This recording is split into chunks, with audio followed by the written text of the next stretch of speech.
Good evening and welcome to this extraordinary council meeting at the Citadel to consider the appointment of the City of York Council Chief Executive. Please be seated.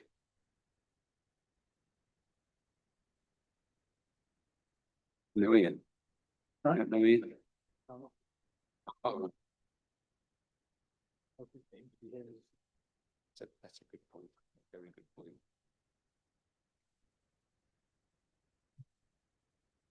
So, members, as usual, this meeting is being webcast, so there's an opportunity to view it live or later on demand.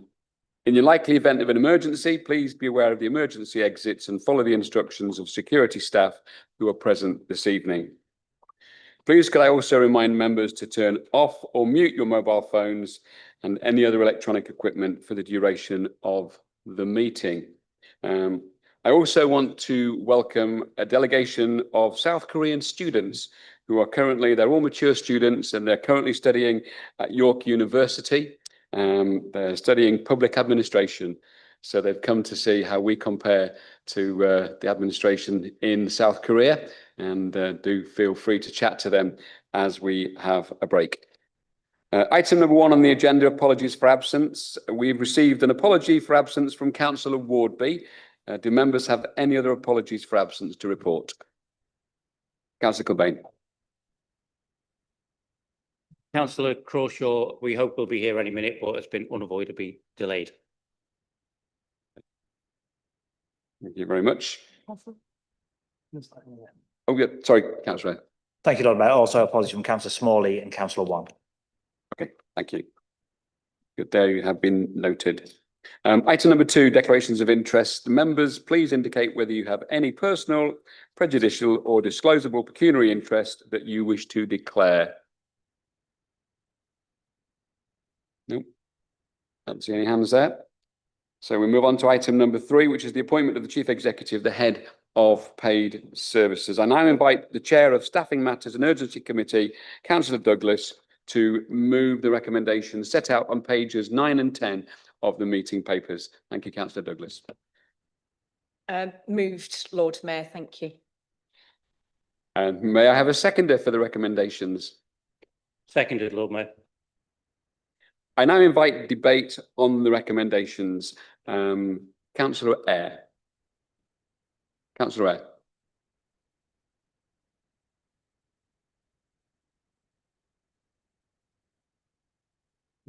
Sorry, are you wanting to? Sorry, I thought I gave you that opportunity when I asked you to forgive me. Yeah, please do propose. Thank you, Lord Mayor. Sorry. You have plenty of time, Councillor Douglas. Please don't worry. Apologies. Yeah, I would like to speak as the chair of Staffing Matters and Urgency, and also of the appointment panel for the new chief executive. Just to say that it was a remarkably productive and collaborative procedure that started for me back in the middle of August by speaking to pre-application to people that were interested in the job. And we had 39 applicants that came through the process. That was taken down to 9 at the long listing. Then we had 5, then we have 4, and now we have 1. And I know that many people in the room here have been involved in that as well along the way. For the final 4 candidates, they were interviewed or sat in front of and had discussions with various panels that included our young people, the trade unions, our partners. There were staff panels, equalities groups, and also members. And CMT also had a panel with the applicants. So it is with great pleasure that we were able to and made a collective decision from the committee to offer the role to Richard Webb, who is currently Director of Health and Adult Services at North Yorkshire. We all agreed that he was an exemplary candidate who brings a wealth of experience in adult social care and health across local government and also the NHS to our organisation. And it was a pleasure to meet him, as it was all the other candidates. And the final four really were very exceptional. And it was a very, very difficult decision, which was a joy to have to make a difficult decision on such an important role for us as an organisation, for the council, but also for the city. So I'm very much looking forward to working with Richard, but it should be acknowledged that this is a step in the process. So today is us as full council considering the recommendations to proceed with the appointment. And once we have made that decision, then it goes to HR, final HR checks, which is references, DBS check, etc. So there obviously is a final stage that we need to acknowledge. So I leave that with you. Thank you everybody for your immense time input into this. If you have been involved, it's really been valued. Thank you very much. Thank you, Councillor Glicks. Councillor Bain, are you formally seconding, or do you want to speak? Okay, thank you. So I will invite debate, and I'm going to invite the group leaders to speak first, and then I will open it. Forgive that omission. In my defence, it wasn't on my script, and I have to stick to my script. Councillor Eyre. Thank you, Lord Mayor. And I may take some responsibility for not being on your script, so I wasn't aware of that. But and I wasn't also aware that I'd be talking to an empty chair this evening, so I genuinely hope that's nothing to do with what he was expecting me to say. But I did want to start by acknowledging the role that Ian Floyd had played here in York. I think a few colleagues in the chamber do go further back than I, but I do believe Ian's departure is actually the last link to the senior management team that was in place when I was first elected in 2007. And I did want to particularly highlight his work with me on the community stadium. That was a challenging project, one of the largest capital schemes in the city's history, and one which many directors have struggled to get to grips with. I think shifting responsibility to Ian to work alongside myself and Chris at the time, I think was actually there as well. That decision was one of the key issues to get that project to completion, and one which only a few years down the line has been the springboard for one promotion for York City Knights, one promotion for York City Football Club, and hopefully a second by the end of this football season. So our thanks go to Ian and the work he's done in the city. It was during COVID and during a prolonged financial squeeze that we took the decision to make savings across our senior management team, believing that any squeeze on staffing should start at the very top. This delivered annual savings of £95,000. We felt this was the correct choice then, and still believe, especially since the introduction of the combined authority, it's the right model now. Each administration has the right to set its own priorities though, and this one has chosen to inflate senior management costs rather than deliver budgeted savings. That's entirely your decision. And unlike the previous opposition, we accepted this, we engaged with the process, and we will support the findings of the panel. The process has been, and I'm sure Councillor Stewart and Councillor Douglas will agree, both apparently swift, but also has felt very extensive at times. Our thanks go to staff, both within and outside the organisation, who contributed with their time and assisted with the panel, as well as the numerous members of the public, young people, our partners, and all those who contributed. Personally, I have known Richard for over a decade in the various roles I have had outside the council. I've always been impressed by his enthusiasm, his passion, and his knowledge. Throughout the process, I believe he was a standout candidate, and I know he will be a huge asset to the city going forward if appointed. I look forward to working with him closer in the years to come. On a final wider note, I do think it's deeply troubling that members of the public were arbitrarily banned from speaking at this meeting via a secret decision. As a council, we are elected to represent our residents and our staff to serve those residents. I see no reason why those residents should not be allowed to comment at a meeting appointing the highest paid member of staff in the council's history. Thank you, Councillor Eyre. Councillor Stewart. Thank you, Lord Mayor. I'd like to start by wishing Councillor Nichols a very happy birthday today, which I think is the most important. He wasn't very happy when he found out that 6:30 tonight would be full council on his birthday. So instead, I pointed out to him at 6 o'clock, we're having a little gathering, an exceptional event in the centre of the city. I said there'd be dozens of people there. It'll be all dedicated to one special person. There'd be drinks, there'd be some food. He thought that was something to do with his birthday rather than where we are with the chief executive appointment. But that's the most important aspect tonight. I mean, I echo Councillor Eyre's comments about Ian. 30 seconds, Councillor Stewart. Yeah. Please continue. Thank you. And the empty chair, I presume he's just opting out as part of the meeting, but I've always found Ian an absolute pleasure to deal with. I remember dealing with him in the St Leonard's office when he was our finance supremo, and he was always very fair, very straight. I think he's done a really great job for the council. On the appointment of chief executive, I'm really pleased to welcome Richard, or hopefully welcome Richard, subject to his checks. Being a councillor, you always want to make a difference, and too often I think on the opposition bench we don't. So obviously to be on the panel and to be part of that crucial day, which did feel a long day, but a long day in the best possible way, you know, something I really did enjoy and find interesting. And I think it was a good process.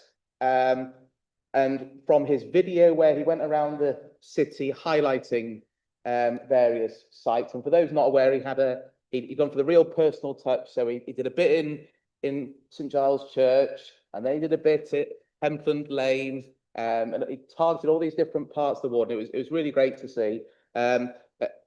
Interview, I thought he did really well. Sounds like I'm breaking the confidence of the interview process, but to say that he did really well, which I think he did, came across well.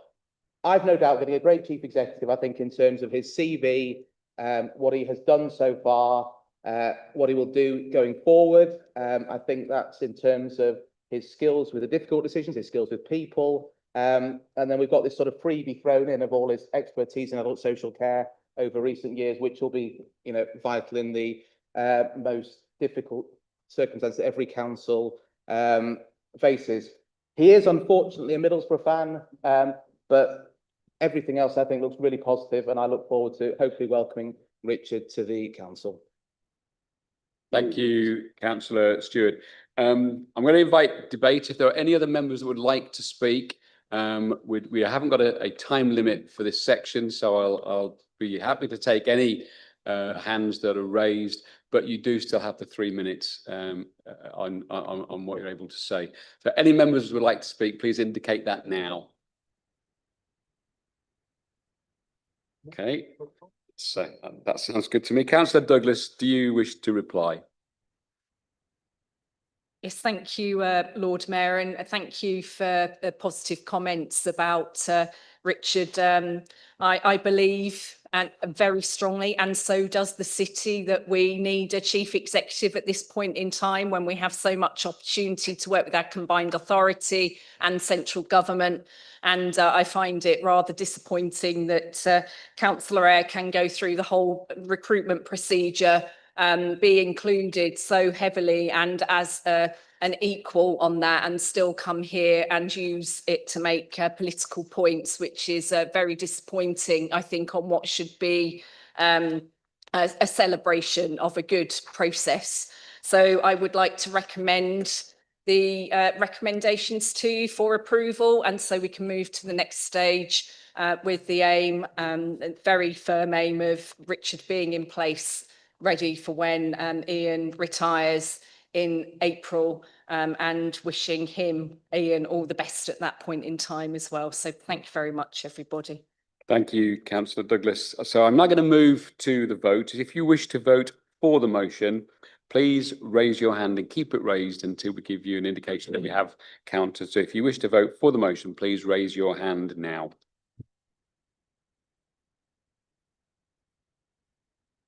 That's unanimous, Lord Mayor. Okay, that is unanimous, and so the motion is therefore carried.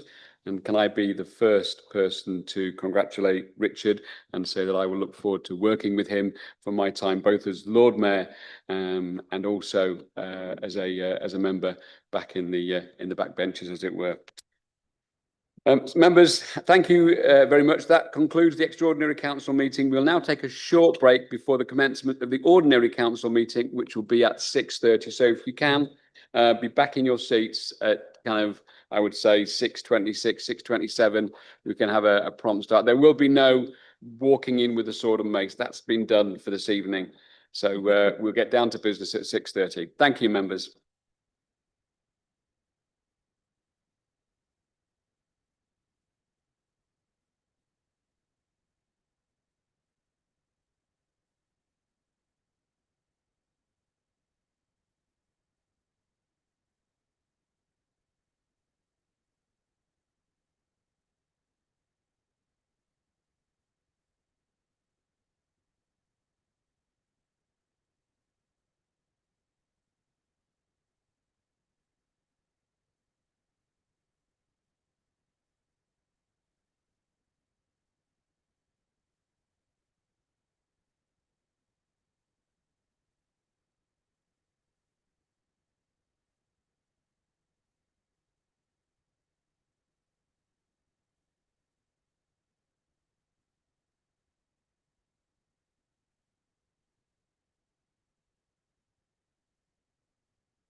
Thank you for coming back for a prompt start at 6:30. Welcome to everyone to this evening's meeting of Council at the Citadel. A reminder that this evening's meeting is being webcast so that residents and other members of the public have the chance to view it live or on demand if they wish. I'd also like to remind members that the guillotine will fall 3 hours after the start of the meeting. We're going to take 2 short breaks at appropriate points during the course of the meeting, and we aim to have no longer than a break between an hour and an hour and a half. So it'll be no longer than an hour and a half between those breaks. Before we move on to the business of the meeting, can I remind everyone of our agreement at the July 2023 meeting of full council, when we passed a motion requiring the Lord Mayor to remind us all about our net zero targets. With this in mind, you will all be aware that York's target for net zero is 2030. With only 1,516 days to the 31st of December 2029, the challenge is immense. We must and shall continue to work together to address the climate emergency. And if I may, following the approval of the corporate and city emissions report yesterday, it's encouraging that we are continuing to reduce emissions and that corporate emissions fell by 16% over the 2-year reporting period 2022-2023. We continue to make progress. York was declared A rating for action in climate leadership by the Independent Carbon Disclosure Project for the 3rd year running, one of only 112 cities globally to receive this. Whilst we need to do more and faster, I think we should celebrate and continue the continued sure and steady progress that we're making. With the associated cost savings to the taxpayer due to reduced energy bills for corporate activities, recent replacement of LED lighting in West offices, Hazel Court and street lighting alone will save £375,000 a year. As usual, can I remind members to speak clearly? So in that earlier meeting, we did find it difficult to hear some of those members that contributed. Can I just ask you, please, to switch your microphones on to speak and off after you're speaking? But can you please try and be as close to the microphone as is possible for you? About no further away than a sheet of A4 paper. Please speak directly into your microphone. Please also ensure that papers, laptops don't obscure the microphone. Please indicate that you wish to speak by raising your hand fully and keep it raised until I or an officer acknowledge that it's been seen. Then I will call you to speak at the appropriate time. As always, please behave respectfully and appropriately at this evening's meeting. I would like us to have a good, productive debate, giving as many members as possible the opportunity to have their say. To help us to get through business effectively tonight, I'd be grateful if we could keep the meeting focused and to the point. I will keep us on track if I feel that we're losing focus. Please note that there will be a minor change to the order of business for this evening's meeting. We're going to consider agenda item number 13, the Corporate Parenting Board Annual Report, immediately after agenda item number 5, the public participation. Item number 1, apologies for absence. I've received apologies at the earlier meeting, which I'm assuming is carried forward to this meeting, from Councillor Smalley, Councillor Wardby and Councillor One. I'm assuming those additional, yeah, I still go ahead. Any other apologies for this particular meeting? Nope. Okay. Item number 2, declarations of interest. Members, please indicate whether you have any personal, prejudicial or disclosable pecuniary interests that you wish to declare. Nope. Okay. Item number 3, approval of minutes. Do I have members' approval to sign the minutes of the council meeting held on the 18th of September 2025 and the extraordinary council meeting held on the 16th of October? Please just indicate you're happy for me to sign those.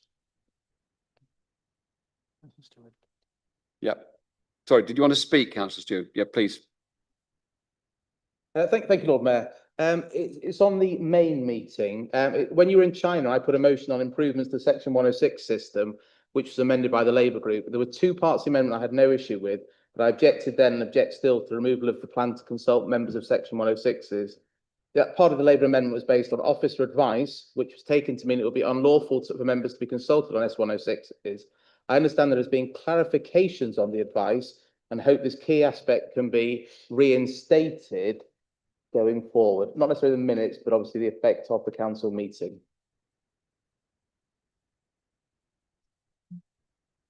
Thank you, Councillor Pavlovic. Thank you, Lord Mayor.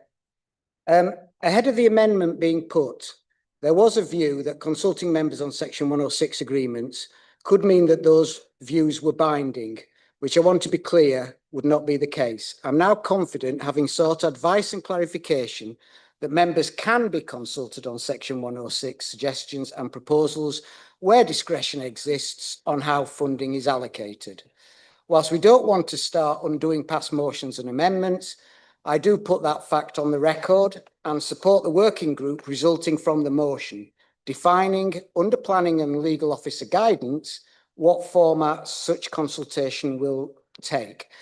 In summary, we always agreed with the principle and are happy to find a way forward so this consultation with members can happen. And I did meet with Councillor Stewart, or as he likes to be called now, Dr. Stewart, yesterday, and hopefully we have got a positive resolution. Thank you, Councillor Pavlovic.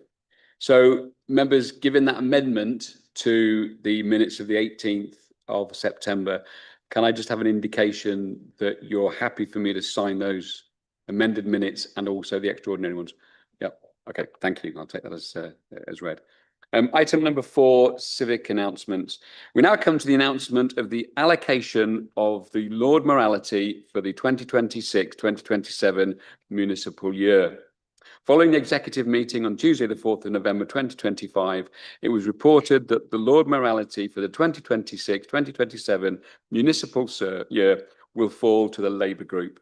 The Labour group is there invited to nominate one of its members to serve as the Right Honourable the Lord Mayor of the City of York for the municipal year 2026-2027. I'd now like to invite Councillor Douglas as the leader of the Labour group to make their nomination. Thank you, Councillor Douglas. Thank you, Lord Mayor, and it's with great happiness and excitement that I nominate Councillor Margaret Wells to be the Lord Mayor in 2026-27. Thank you.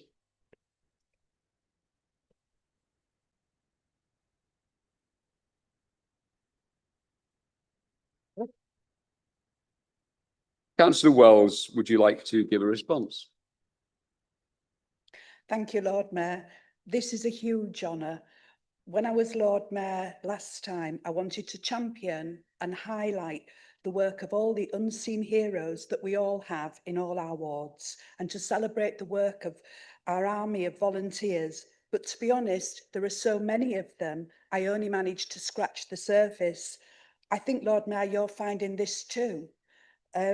So I'm grateful for the opportunity to carry on our work.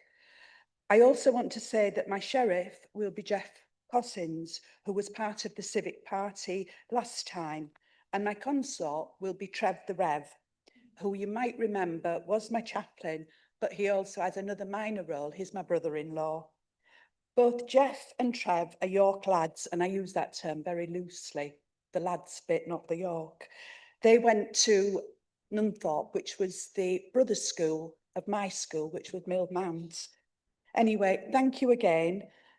I'm absolutely humbled and I will endeavour to make my year about the people we meet. Thank you, Lord Mayor, and I'm looking forward to carrying on working with you. Thank you, Councillor Wells.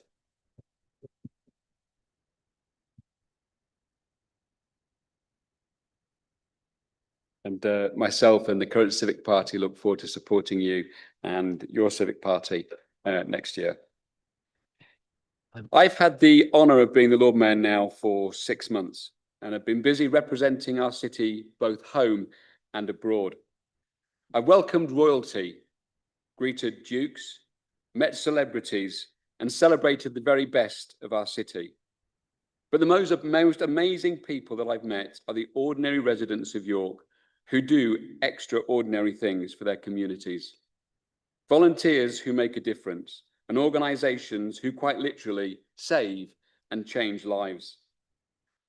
I've visited over 30 schools and colleges in my commitment to visit every school and college in the city, educating our children and young people on who and what the Lord Mayor is.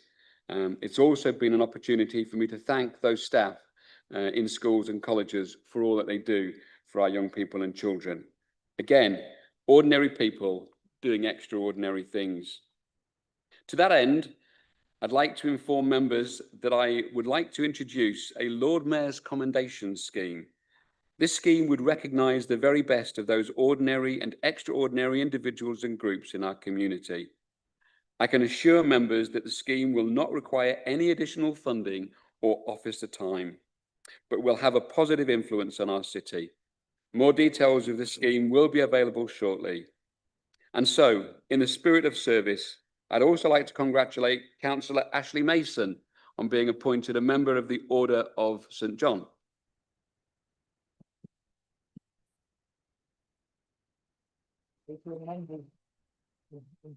A well-deserved acknowledgement of his dedicated service to others, and in particular the St John's Ambulance. Well done, Councillor Mason. Since the last full regular council meeting that I chaired, I've received a number of gifts from groups and individuals on my trip to China. These gifts are on display this evening for members to see. Despite our genuine reservations over some of China's actions, our sister city link with Nanjing is an important bridge and celebrates its 10th anniversary next year. Plans are underway to celebrate this with a proposed simultaneous beacon lighting on our respective city walls. The economic benefits to York of this partnership will, I'm sure, be seen over time in an increase in visitors from Nanjing's 9.5 million population. Now I'm going to move to item number 5, which is public participation. And we have 7 registered speakers this evening. Before we proceed with our speakers, I'd like just to remind all of our public speakers of the rules relating to public participation set out in our constitution at Council Procedure Rule number 10. In exercising their public participation rights, a member of the public is entitled to express their views, positive or negative, about the performance of the council, but they must not say anything which is defamatory or discriminatory, make any personal attacks on an officer and or member, disclose confidential or exempt information, including personal information, or comment on any live planning or licensing applications. So therefore, I'd now like to call upon our first speaker, Ms. Gwyn Swinburne, who would like to speak in relation to governance matters within the remit of the council. Ms. Swinburne, you have up to 3 minutes. Thank you. Thank you, Lord Mayor. I was denied a speaking opportunity at the extraordinary meeting to appoint our new chief executive. The statutory officer altered the public participation protocols in the Constitution immediately after I had registered. Without any explanation or liaison with A&G, did he ask the leaders. He denied citizens our participation rights. Odd, as I spoke to Ian Floyd's elevation when Labour voted against, as I recall. This is the statement I was prevented from making. I extend my thanks to the Director of Governance for illustrating one of the many flaws in our city's governance. I was delighted that our new Chief Executive comes from North Yorkshire Council. It is a beacon of good governance in many ways. Officers actually record their delegated decisions as required by law. Pink papers are provided to members upon request without inquisition.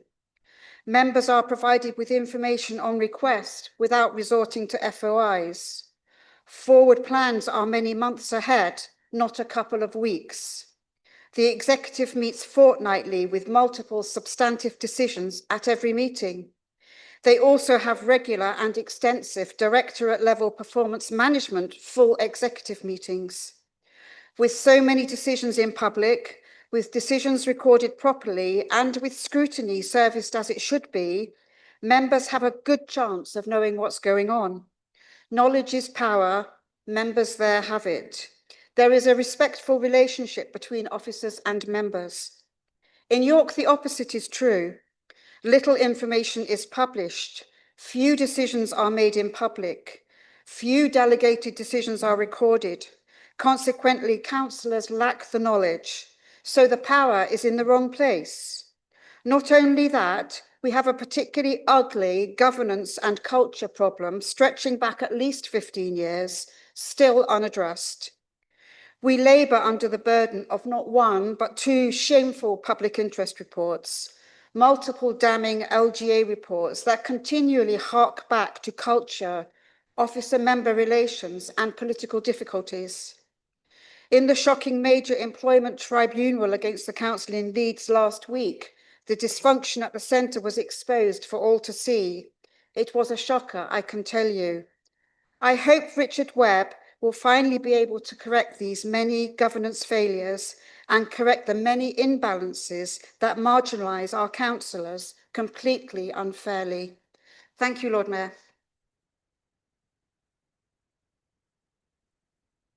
Taken into account.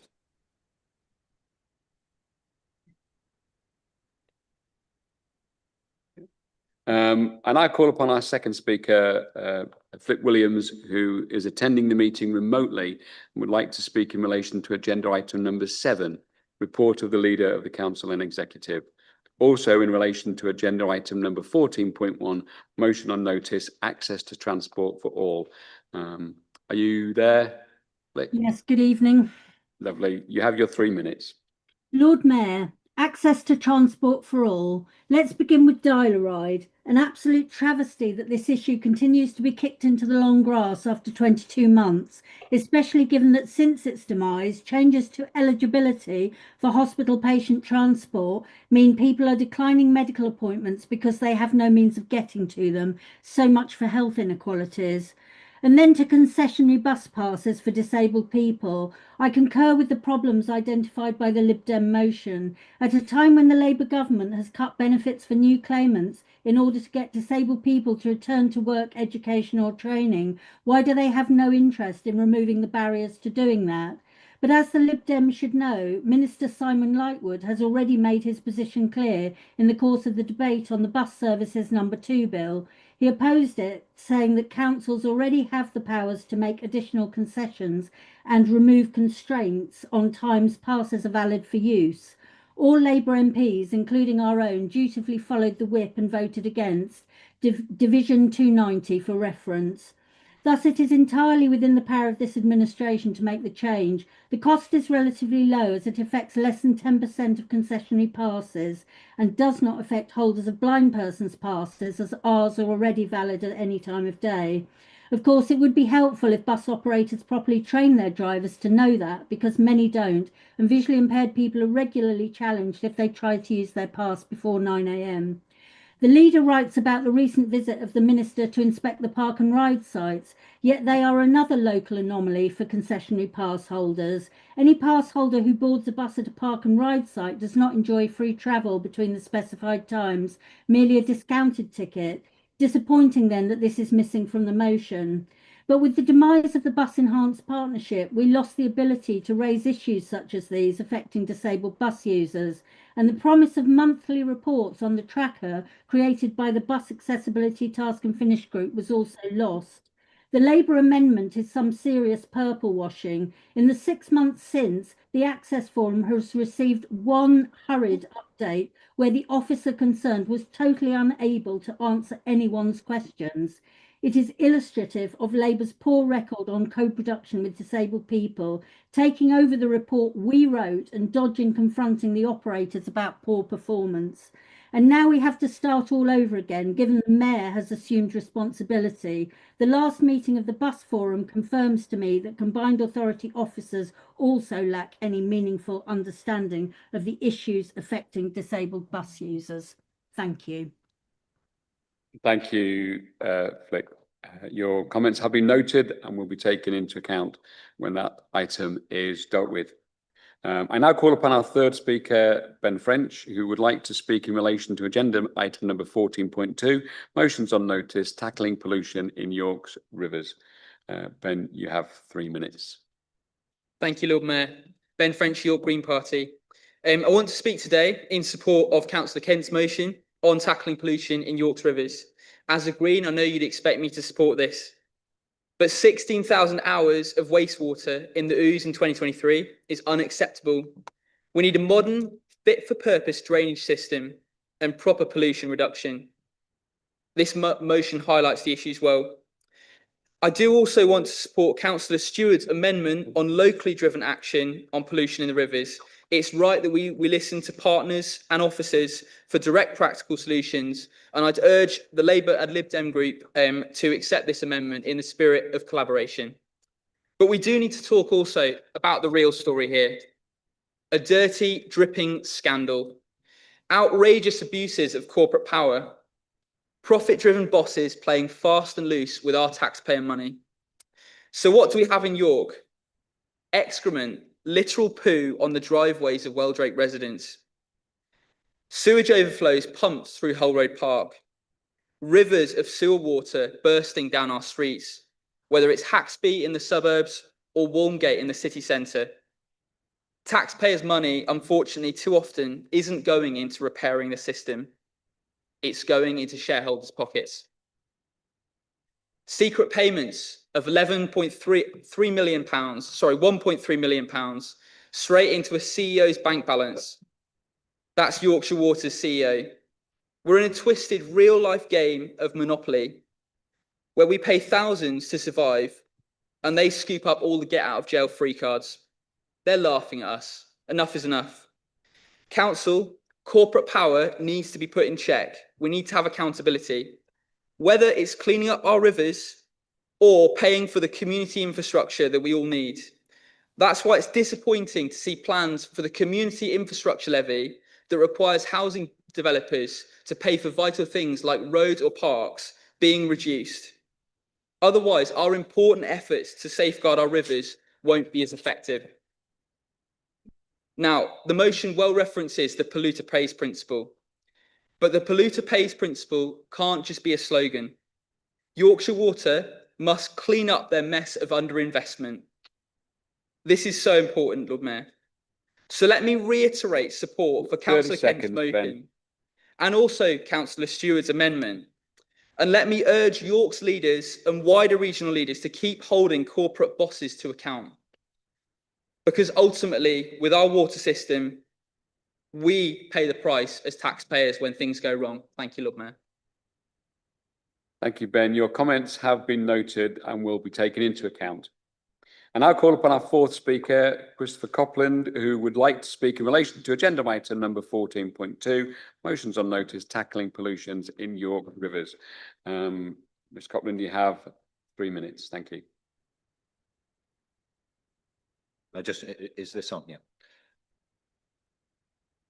Thank you, Lord Mayor. Ladies and gentlemen, I'll take into account your instruction to try to speak clearly. I'm afraid I do have something of a cold. I'm also a resident of Merseyside, so I hope I will still be comprehensible to the group here. I support and applaud the motion from Councillor Kent, and I'm speaking here on behalf of the York Friends of the Earth group. I'll be adding some comments on the context to the motion, and in doing this, I've consulted Paul de Silva, who's a senior sustainability analyst at Friends of the Earth, based in Manchester. Paul stresses that it's important that this motion is not only about sewage, as most of the problem with the poor state of our rivers, water bodies, and coastal waters is due to a complex mix of chemicals and substances, often masked by sewage. Runoff from roads, engine oil, brake dust, fluids, tyre particles, runoff of pesticides, herbicides, and fungicides from farmed fields, the spreading of sewage on farmland, passed off as fertiliser, and the breakdown of litter, packaging, and other consumer items, and the overall conveyor belt of chemicals, including some forever chemicals that, although banned, still continue to cycle through our ecosystem. The fact that rivers remain in heavily engineered state is also an issue. Concrete channels, concrete infrastructure around sluices prevent rivers from being resilient to pollution, as well as to the swings between flooding and drought, which we are seeing more often and which result in rivers playing less of a part in natural flood management. This autumn, we are expecting the government to consult on further measures on the water sector, including a new regulator to replace Ofwat. This is likely to lead to a water white paper and in spring 2026, a Water Reform Act. The concern of Friends of the Earth is that the government may weaken the Water Framework Directive as it has regulations on nature and habitats, which have been inherited from the European Union. If I can finally pass on some points for the City of York Council to be mindful of. Firstly, how the new regulator that replaces Ofwat will relate to local river catchments.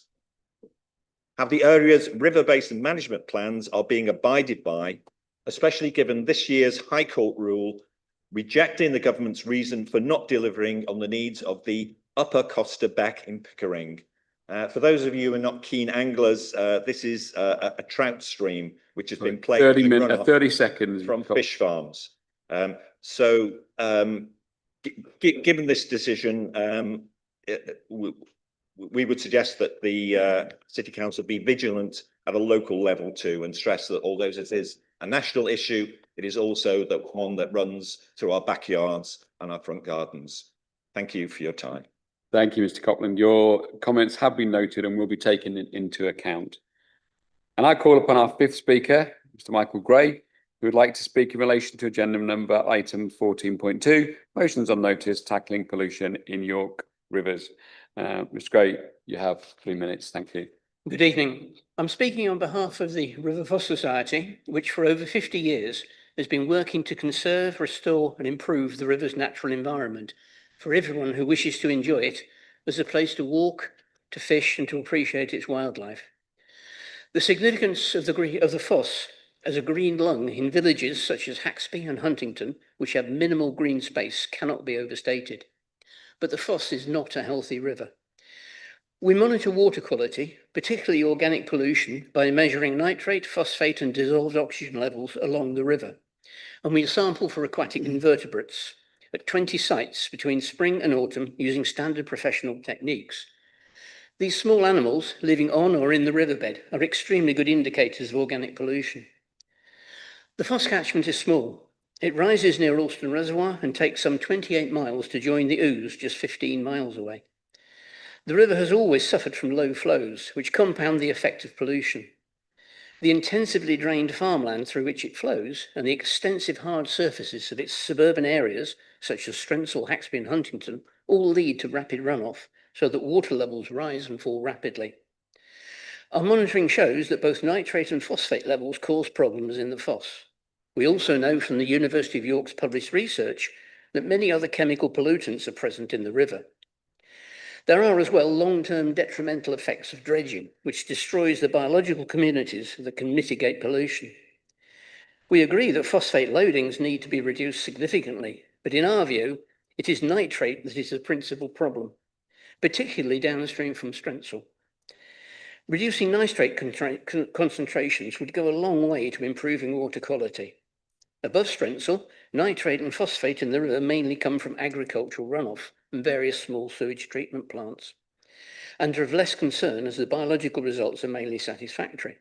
But below Strensall, and specifically below Yorkshire Water's Walbert's sewage treatment works, nitrate and to a lesser extent phosphate levels are very much higher, and this is reflected in the river's poorer biological condition.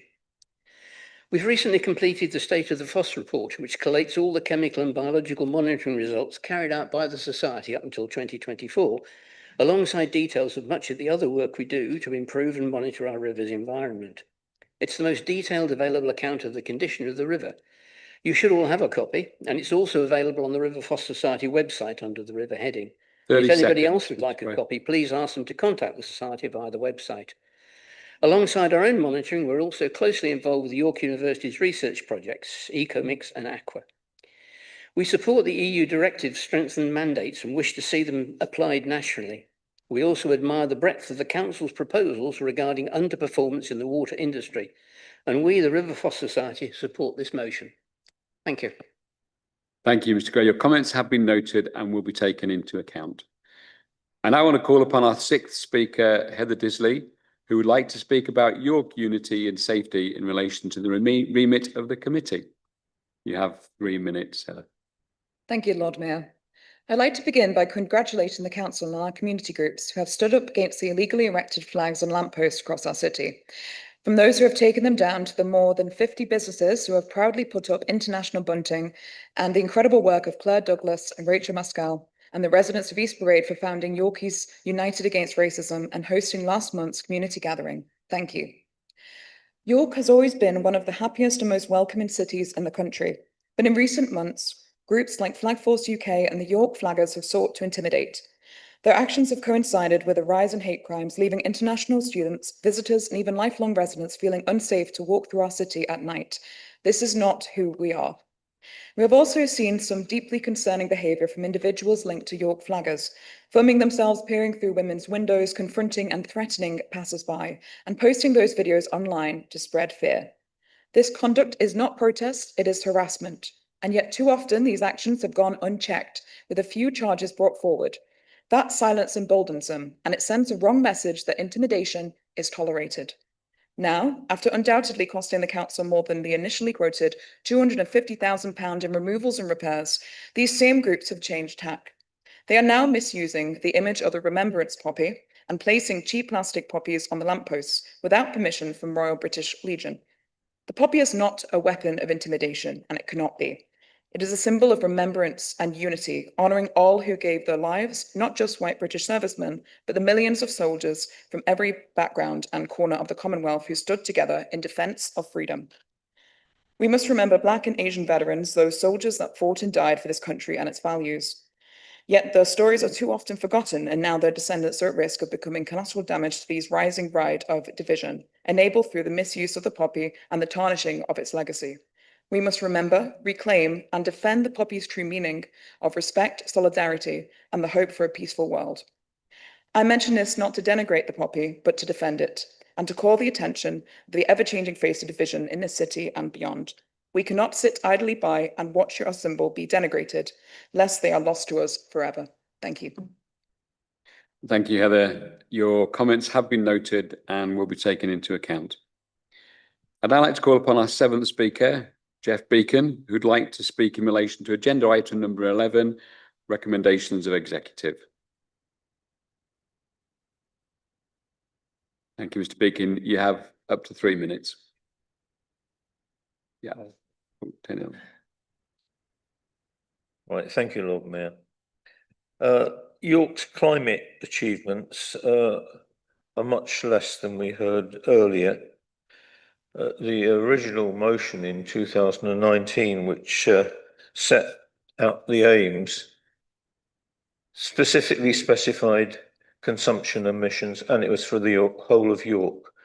In other words, to reach net zero, we've got to stop flying, stop buying cars from Japan, probably stop eating beef as well.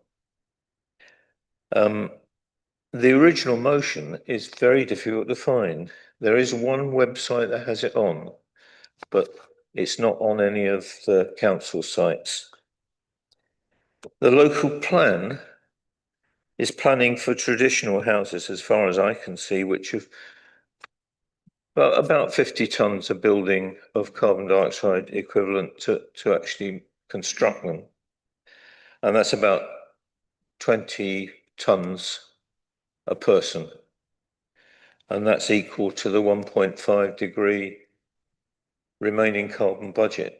So that budget has been exhausted as people move into their new homes. One solution to this is eco-park homes, which, if you count the biogenic carbon stored in them, can almost be carbon negative. And they could be a lot cheaper, especially if the land is compulsory purchased with no hope value. And this really would help poor people in York. For the bottom 10% of people in York, a third to 2/3 of their income goes on rent. That's pretty enormous. For example, and to give you an idea of the scale of the problem, a £300,000 new house in York, half of that £300,000, or nearly half, goes to the landowner. And in addition to that, there's a sizable profit for the developers. So house prices in York keep rising, and the local plan is embodying that. 30 seconds. And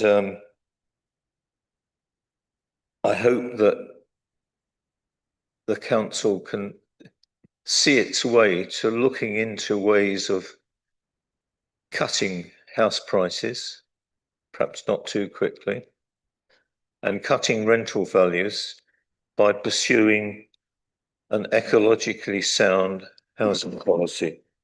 Thank you. Thank you, Mr. Beacon. Your comments have been noted and will be taken into account.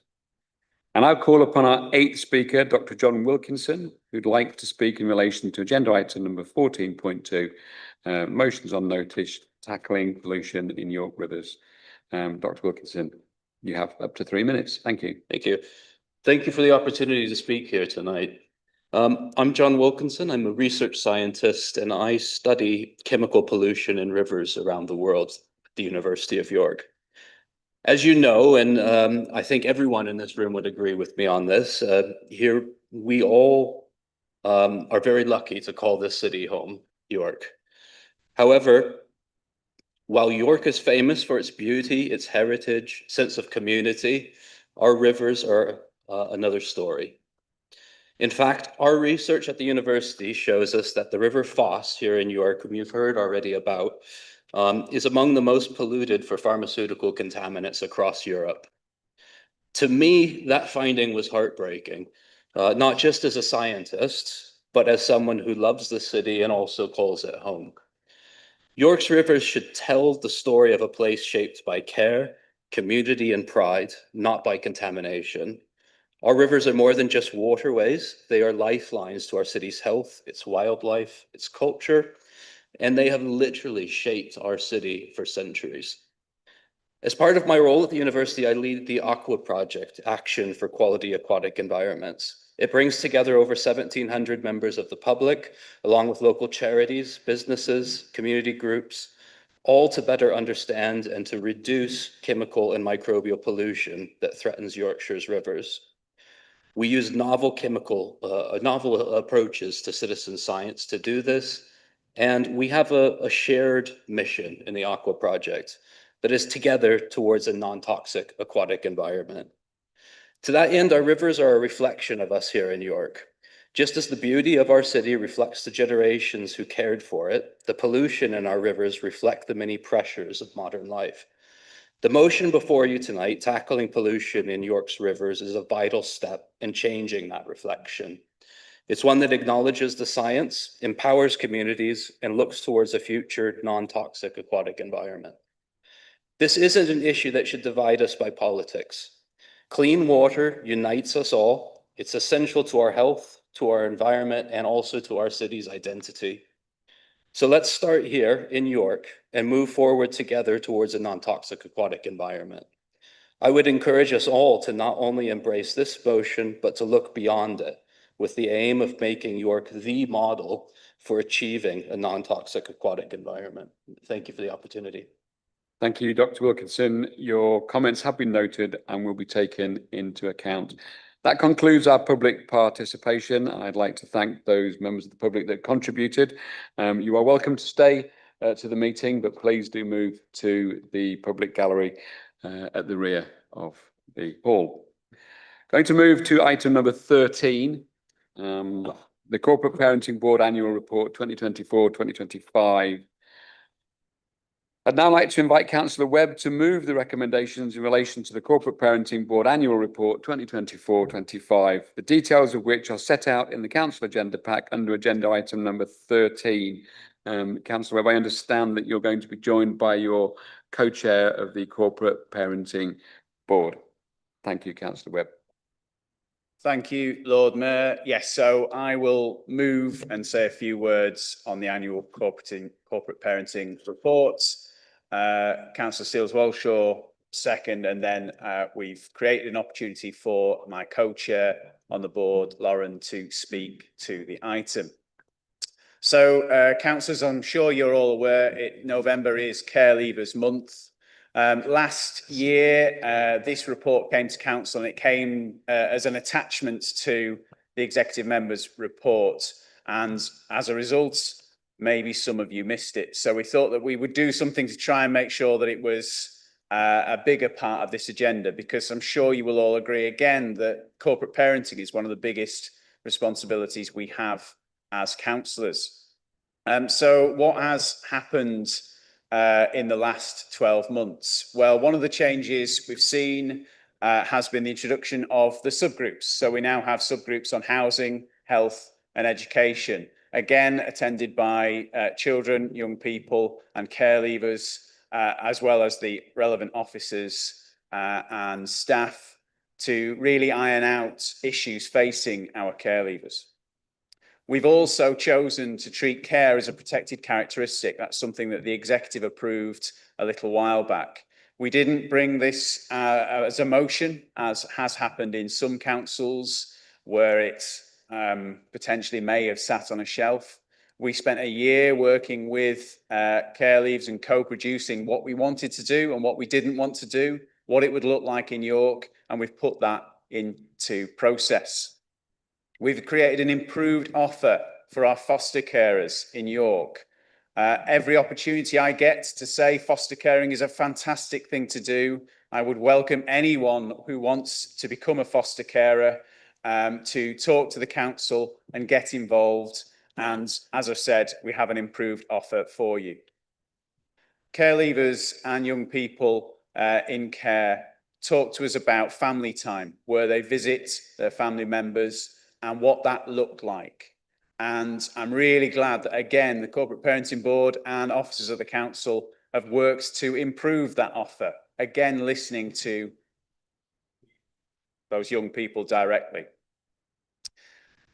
Through those subgroups, we've increased expansion for healthcare for our care leavers. We've employed an employment and opportunities broker to support care leavers into jobs in the city. Again, something that is vitally important for young people as they're growing up. Finally, being chair of the Corporate Parenting Board is probably one of my favourite bits of this particular role. It brings me immense pleasure for what we've been able to achieve. And it would be remiss of me not to mention that we've brought this council to outstanding for children's services. It's been a fantastic improvement, and I should pay tribute to all of the council staff involved in that. Councillor Seals-Welshaw is going to second, but just finally, Lauren will speak in a moment as my co-chair. She has been fantastic on the board and is a far better chair than me. I'm sure Councillor Waller would agree. And I know that she has been instrumental to driving forward the young people who are involved in that board, and for the voice of young people to be heard directly. So thank you very much. Please read the report if you've not already done so, and think about what it is that you can do to be a better corporate parent. Thank you. Thank you, Councillor Webb. Do I have a seconder, please? Seconded and reserve the right. Thank you, Councillor Seals-Welshaw. I'm going to invite Lauren. I know this could be slightly daunting, but please just take your time. You've still got some of Councillor Webb's time to have, so just relax, say what you have to say, and we'll attentively listen to you. Thank you very much. Thank you. I do recognise a lot of faces, which makes it much more pleasant. Hello, my name is Lauren, and I'm here today to emphasise the importance of the relationship and the collaboration between young people and our corporate parents. As a care experienced young person and the co-chair of Corporate Parenting Board, it's a real privilege to stand here today and speak to all of you, because you are my corporate parents and the corporate parents of every child and young person in York's care. This isn't just a report we're presenting, it's about how we as a city care for our children and young people when they need us the most. Over the past year, we've worked hard to make sure young people's voices are not just heard, but truly listened to. The board is now co-chaired by care experienced young people alongside Councillor Bob Webb, who is brilliant, by the way, which has made our decisions more grounded in real experience and lived insight. Through groups like Show Me That I Matter, I Still Matter, and All Together Active, more than 50 young people have shared their views this year. Their feedback has influenced key areas such as foster carer recruitment and training, mental health support, housing, and our new leaving care offer. We have also launched the Mind Your Language campaign, because how people talk about care experienced young people really matters. The words we use shape attitudes, and the attitudes shape opportunities. The shift in awareness has encouraged professionals across the city to think differently, to see potential, not pity, strength, and not stigma. This partnership between young people and the council has become more than a consultation, it's a collaboration. Together, we've redesigned services to reflect what young people actually need, from creating new fostering recruitment videos to co-producing housing pathways and mental health initiatives. Our work is rooted in shared purpose and accountability. But this is also about aspirations. Every child in care deserves to dream big, to believe that university, apprenticeship, stable homes, and strong relationships are within reach. When the council opens those doors, through better education support, more secure housing, or opportunities for work and training, it tells us that our future matters just as anyone else's. Corporate parenting is one of the most important responsibilities this council holds. When a child comes into care, the council and every one of you become their corporate parents. This means that you share responsibility for our well-being, our education, our housing, our health, and our futures. It's not just a role for social workers or children's services. Whether you work in housing, education, support, transport, finance, counsellors, you are a corporate parent. Every decision you make has the power to open doors, create opportunities, and change lives. At the heart of it all is one simple but powerful question. If this were my child, would this be good enough? That question should sit at the centre of every policy, every service, and every budget decision. Because of us, the young people you care for, this isn't theoretical. This is our real life, our future, and our chance to thrive. Growing up in care taught me strength, independence, and to believe that my past does not define my future, it shapes it. Leaving care gave me the drive to aim higher and turn challenges into opportunities, supported by the people and services around me here in York.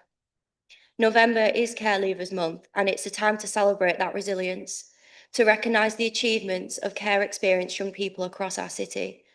It's about showing every young person that no matter where you start, your goals and dreams are possible. That's what being a good corporate parent is about, helping children and young people believe in themselves, aim high, and know that they are valued, supported, and capable of achieving great things. Since our previous annual report, the progress we've made together is clear, and that's what's given me the opportunity to stand here before you today. We're now treating care experience as if it was a protected characteristic, recognising and challenging the barriers that some people continue to face. We've piloted new subgroups focusing on health, education, and housing to drive better outcomes. We've also launched an enhanced offer for care leavers, ensuring that young people are supported as they move into adulthood and independence. But perhaps the greatest achievement isn't a policy, it's a shift in culture. We're no longer making decisions for young people, we're making decisions with young people. That's real progress, and it's something that every one of us can be proud of. So as you listen today, I'd like to leave you with this reminder. You are all corporate parents, my corporate parents. Please think about what that means in your role and how your decisions your priorities, and even your language affect young people you care for. Being a corporate parent isn't about titles or roles. It's about heart, courage, and commitment. Every decision you make shapes a young person's life. So as councillors, officers, and leaders of the city, let's keep asking ourselves, if this were my child, would this be good enough? Because for us, it's not a question, it's our reality. Thank you.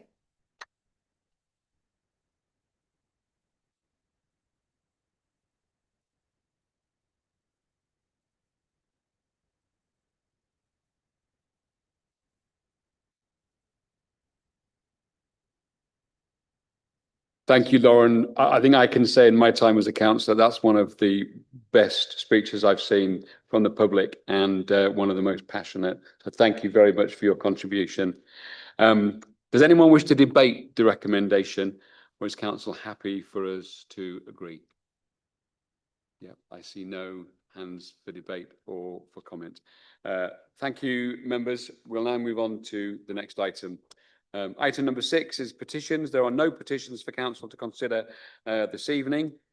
And so we move on to item number 7, which is the report of the Leader of the Council and Executive. And I invite the Leader of the Council, Councillor Douglas, to present her written report, which you will find at agenda item number 7 of the Council agenda. Standing orders allows 3 minutes for presentation of the Leader's report and 3 minutes for any response from other group leaders. Thank you, Councillor Douglas. Thank you, Lord Mayor. I would first like to thank Lauren for coming and speaking in front of us all tonight. I think that was a really poignant and thoughtful, thought-provoking speech that I'm sure we will all take home with us and think deeply about, and in every day that we work here in the council. So thank you to Lauren, to Bob, Councillor Webb, and also all the colleagues that support the Corporate Parenting Board. I would also like to congratulate the York Knights on their promotion to the Super League. It's a really important event for our city, and I wish them all the luck and best wishes for the new season when it arrives. It's a really exciting time to see such good teams coming into York for rugby league, and I know that that gives great opportunity to the team itself, but also to our young people to participate in really high level rugby league in our city. So congratulations to everybody. Now I go to a rather sad event that I know was something that we all thought up deeply about over the past couple of months, and it's about remembering our colleague and friend Cindy Benton, who passed away recently. A number of us attended Cindy's funeral last month, and it was a celebration of her life and an unerring commitment to her family, York City Football Club, her local community, and the communities across York she served in her role as communities officer for the council. Cindy believed that everyone in our city should have fantastic places to live and thrive and have the best opportunities in life. She epitomised York's strong and unerring sense of civic pride, social justice, our people, communities and their resilience during times of challenge and adversity. I hope we will all consider how Cindy would want us to work together in what continues to be challenging times for our communities. She was and will remain a strong moral force for all of us as we go about our role as councillors and community leaders across our beloved city of York. The Lord Mayor and I attended the Festival of Remembrance hosted by the RBL on Sunday, and we will be attending York's Remembrance Sunday parade this weekend and York City Football Club's Remembrance fixture next week. It's important we all take time to pause and reflect on the commemoration of the 80th anniversary of the end of the Second World War, those who have sacrificed their lives in past conflicts, and those who are suffering under conflict and war now. Striving for peace, safety and comfort for people across our globe must be a daily thought and action for us all. Remembering those who have served and lost their lives while protecting us, our country and people in distant lands is vital if we are not to forget the horrors of war. I thank all serving personnel across York and their families for their commitment and sacrificing their service to our country. I'd like to finish by noting that Christmas starts in York on the 13th of November with the opening of the Christmas market. Over 1 million people will visit our city over the 6-week period to the 21st of December. Our Christmas market is one of the highlights of many people's year, visitors, residents and traders. But we cannot ignore that this event still fails to be accessible to our blue badge holder and disabled community. The anti-terrorism traffic regulation order that has effectively been imposed on our city has compounded this. Of course, the safety of everyone in our city centre must be a priority. I would appreciate if I could finish, Lord Mayor, given that I thanked Lauren. This is an important section. Well, you're a minute over, Councillor Douglas. I will let you finish, please. Thank you.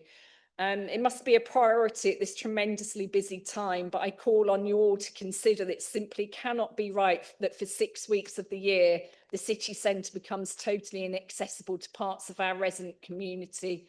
I'll be working with officers, executive members, businesses and partners across the city over the coming months to consider the route forward on this issue and what Christmas in York looks like in 2026. Thank you, and thank you for your consideration, Lord Mayor.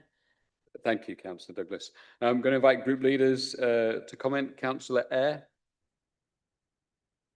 Thank you, Lord Mayor. I'd like to start by sending our thoughts to Cindy's family. She was a fantastic officer, a credit to the city. And on a personal note, she was invaluable in making sure I didn't miss a supporters coach back home when we were at York City away games. Turning to the report, I'm afraid I'm going to have to continue to point out this administration's failures. I know this will result in the kind of personal attacks that we saw on Tuesday. That's symptomatic of an administration that has lost the argument and is no longer able to defend its position.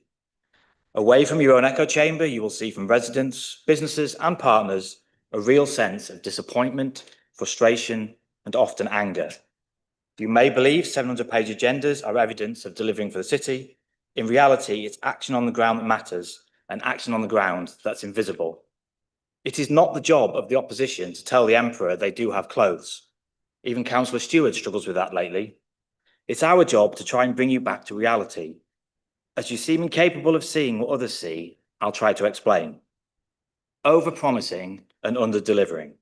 Free school meals, neighbourhood caretakers, retrofitting homes, freezing council tax, York Outer Ring Road, new bridges, new affordable homes. Your delivery examples this week were York Central and Station Gateway, two schemes fortunately too far along for your reverse Midas touch to destroy. Delivering less for more. Castle Gateway, as well explained by the bid on Tuesday, none of the benefit and all of the cost. £11 million of council profit turned to £9 million of potential debt. Council tax through the roof, new stealth taxes, car park highway robbery and service provision down. An administration increasingly isolated and at odds with its partners. An executive member for economy going to war with York bid and now the Christmas market. One who buries his head in the sand while businesses count the cost. Footfall is down since your budget was implemented. Now we see evidence spend is down month on month since the hike in parking charges. Dither and delay. A total failure to understand the importance of the capital programme and the cost of indecision. Tweaking the station gateway to the tune of a 2-year delay and multi-million-pound overspend. Abandonment of the full dualling of the ring road. My Castle Gateway transformed from a step change in active travel, over 100 new homes and a world-class event space, to a £9 million taxpayer-funded park. No financial grip.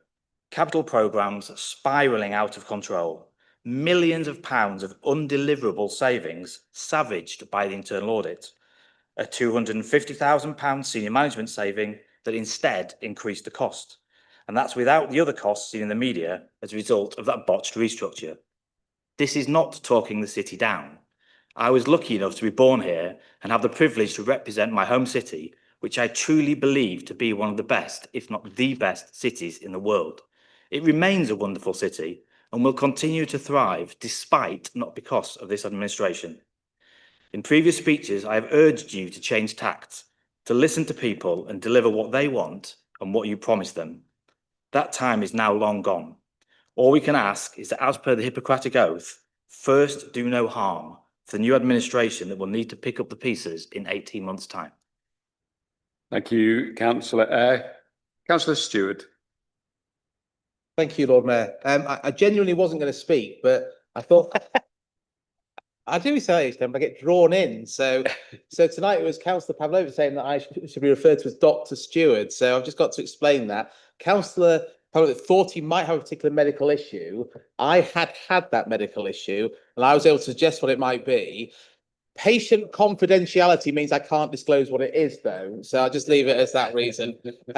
So I'll give my remarks in hopefully a quite upbeat sort of tone, civil tone. If I was to comment on the national government, they would be a lot stronger, because I really do think the Labour Party, Labour government is in an absolutely awful position. And I don't say that lightly or for party politics, I never would. But genuinely, I think an awful position. I think the budget at the end of the month is going to be absolutely dire. I'll confine myself to remarks on York, though, which is very much to echo the comments about Cindy Benton, who had, of course, sadly passed last time we met. But it's great to see the remarks on the record for the leader about Cindy, who was an absolutely lovely lady. She was everything a council employee should be. She was everything that role should be, where we change around with these different job titles that people can't keep in touch with. But you know, she did a really great job. She did so much for City. She was obviously, as has been said, a great York City fan, and it's notable the leader's going to go to another game. So if you can keep me informed, because I've only been to 2 this season, and I wouldn't like to fall behind, or if I'm already behind. But the record's not great while I've been, although I've really enjoyed the last 2 in 2 weeks. Perhaps a greater love of York City could be a way that Labour councillors could get wearing red again, rather than obviously associating it with the Labour Party. But we'll see. And what's not been touched on since the last meeting, we had the confirmation that York Knights have been promoted. Obviously, it always looked likely, but now that is nailed on. So I just don't think people can realise how positive that is for City. Absolutely fantastic news. And I can't wait to go to games against Wigan and Leeds and Helens. Obviously, Hull KR, the champions. Just such a brilliant positive. And great for the City, great for the community stadium and everything like that. Entirely agree with the leader's comments about remembrance, the importance of that. Always absolutely vital day, vital series of days. I won't say a great deal about the appointment of the new chief executive, because it doesn't seem long since we discussed it. But I will say, obviously, with Ian here rather than a blank chair, that, to put on record, what a great job I think Ian's done for as many years in the City.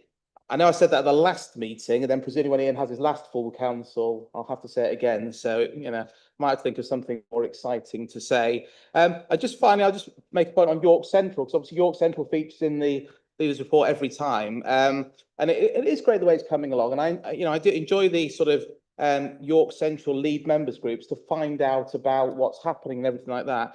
It has changed as a meeting in the sort of focus from sort of leaders on the strategic sense to incorporating a lot more ward stuff, with the excellent representation from Councillor Taylor in terms of a lot of stuff he's articulated for his residents.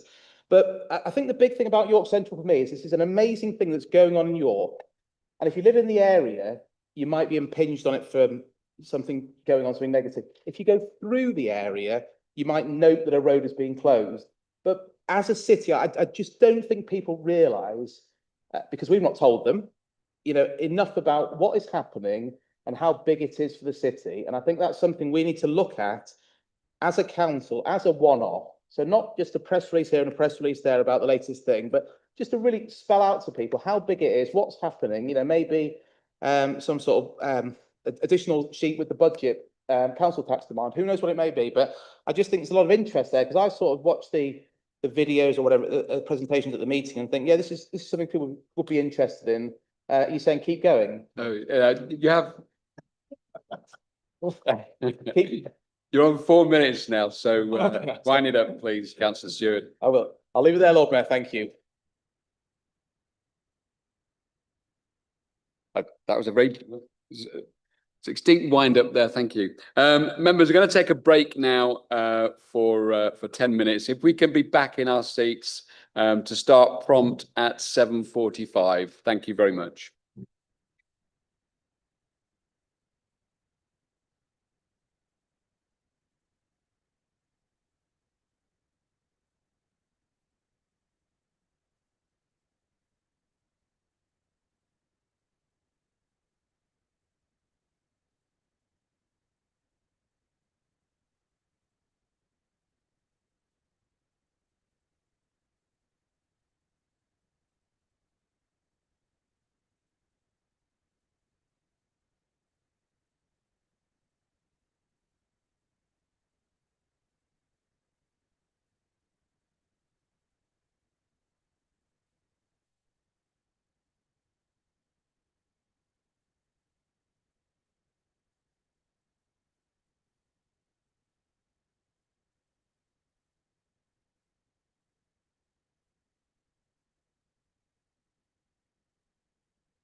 number 8, which is questions to the leader or executive members.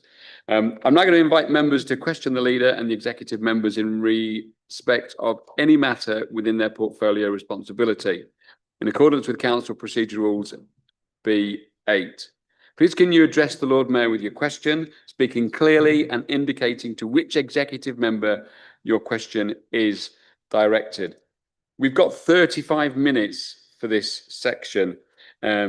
And just as a reminder to members, under the new Council Procedure Rules B8, supplementary questions or comments are limited to 1 question or comment from the original questioner and a total of 1 further question or comment from any other member. Can I please just, in order to have a healthy debate, but to give as many members the possibility to speak as we have listed, can I just ask 2 things? Firstly, that your question is kept as brief as you can, but executive members, please, if you can keep your answers as brief as you can, that will enable us to have as many members contributing to this section as possible.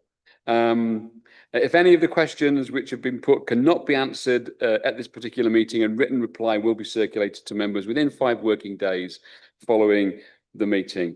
So I've received details from political groups confirming those members who wish to ask questions. And so I'll begin by asking Councillor Whitcroft, please, your question. Thank you, Lord Mayor. And anyone with their full council bingo cards is about to tick off Councillor Whitcroft asking about Res Park. But the exec member for Transport at her decision session approved some new changes to the way that we implement Res Park in the city. Please could she just outline how this is going to help residents in my ward get the resident parking that they need and what the new process is going to do as an improvement on the old one. Thank you. Yes, thank you, Councillor Whitcroft, for this question. So the previous Res Park process was somewhat unwieldy, and it was resulting in communities sometimes waiting years for their application to be processed. And in the meantime, the problems building and building and building, as I'm sure you're absolutely aware. And it was also somewhat confusing for residents. There was a double consultation process, but it felt to residents like they were being consulted twice on the same thing. And that led to many residents not realising when they had to respond to the final consultation. So the changes we've made are in response to Councillor Whitcroft's excellent motion about improving Res Park. And we've looked at changing the process. So we're streamlining the process in the way that we deal with Res Park. Previously, officers would only recommend implementing Res Park if more than 50% of the residents in the area responded and more than 50% of the residents were in support. And in areas where there were large numbers of rental properties, then we've often found that this tends to have a very low response rate, and that led to residents just being caught in a loop of being unable to process a Res Park application for their area. So what we've done is we have removed that threshold that needs to be met for officers to move things forward. And we've also made a change to the way that we do the first consultation, so that we are giving communities the opportunity to shape how the public highway is actually used. So we'll ask people to estimate how many parking spaces they might need and to consider what other ways they might like to see the highway being used, such as cycle shelters, EV charging, street trees, more seating, whatever. And this will give local communities the chance to reshape their streets for the ways that work for them. But when we get to the second stage, the residents will have the opportunity to object. If there are any residents or businesses that object, then we will take those into consideration and make any mitigations that are needed in the same way that we do to any other traffic restriction orders, such as double yellow lines. So it's sort of aligning the process with the way that we do any other traffic restriction orders. So I believe that this new process will result in a swifter progression of the applications so that we reach a resolution for communities more quickly. And there's more opportunities for communities to shape their neighbourhoods in the way that works best for their local community. So I'm looking forward to seeing the new process in action. Thank you. Councillor Coolwick. Lord Mayor.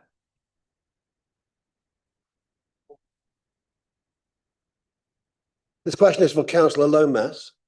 Just for clarification, if you will, in the original papers for the executive meeting earlier this week, it was stated that the green bin tax would rise to £52 next year, which would be a 12% increase since the charge was introduced. That paper was later withdrawn and replaced with all reference to the increase removed. So can you please confirm that you've now decided not to increase the green bin tax for the next financial year?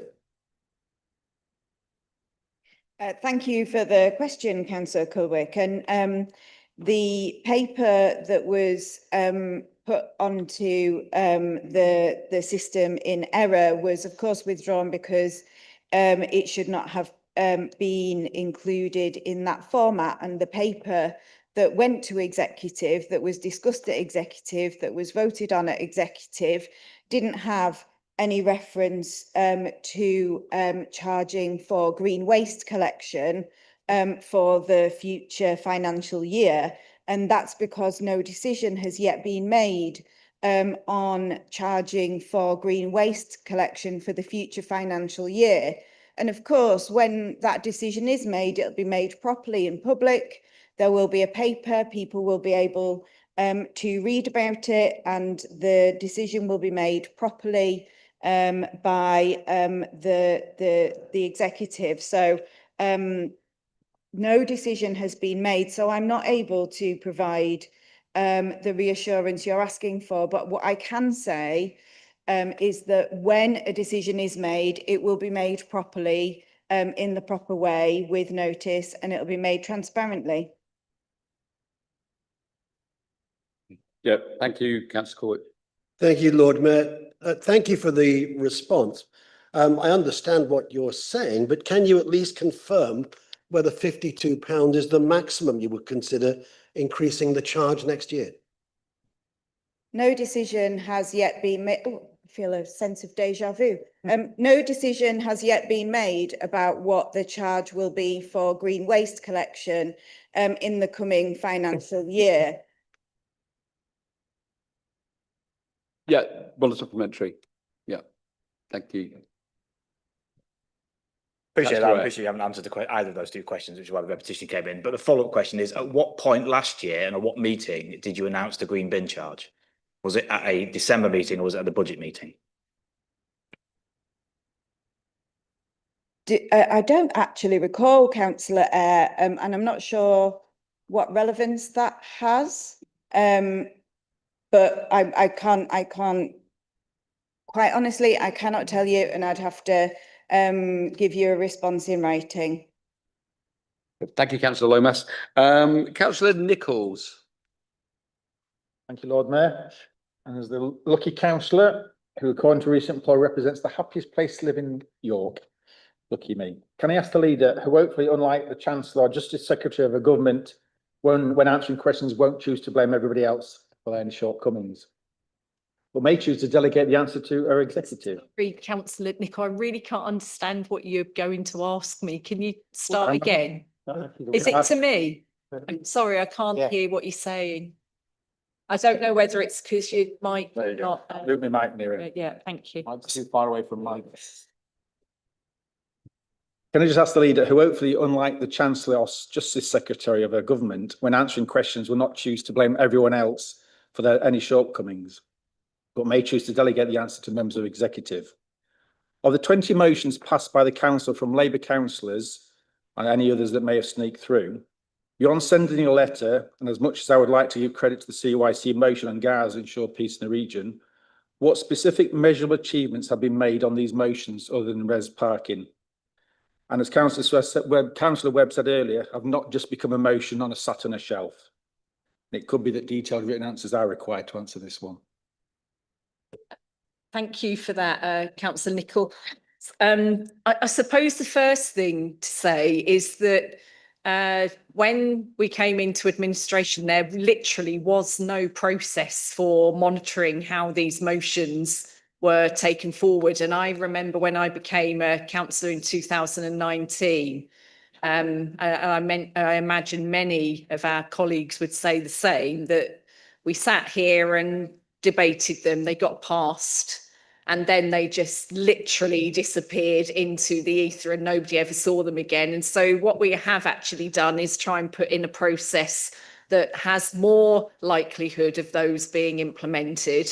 And I had a look at the report that you're referring to that went to scrutiny last week, I think it was, and noted that there are a number that still need process or and progress, or some elements of them that do. I don't deny that, but it did give an update on those, and there are some that have been achieved, but it would be nice to see many more of them come to fruition, wouldn't it? So thank you for that. Yeah. Yep, supplementary. So on that basis, could you say which have been the most successful motions that have got through? Sorry, did you ask me what has been the most successful motion? It's got through. Ever? In your fantastic new process of ensuring that they're delivered on. Sorry, I'm really struggling to understand what you're asking me. Just so, given the new fantastic process you've got, which has been the most successful motion that has been passed? That I can get back to you on that. I don't remember the detail of every report in every scrutiny paper, I'm afraid. So, but I do think one of the most successful motions that we've ever had is the climate emergency motion.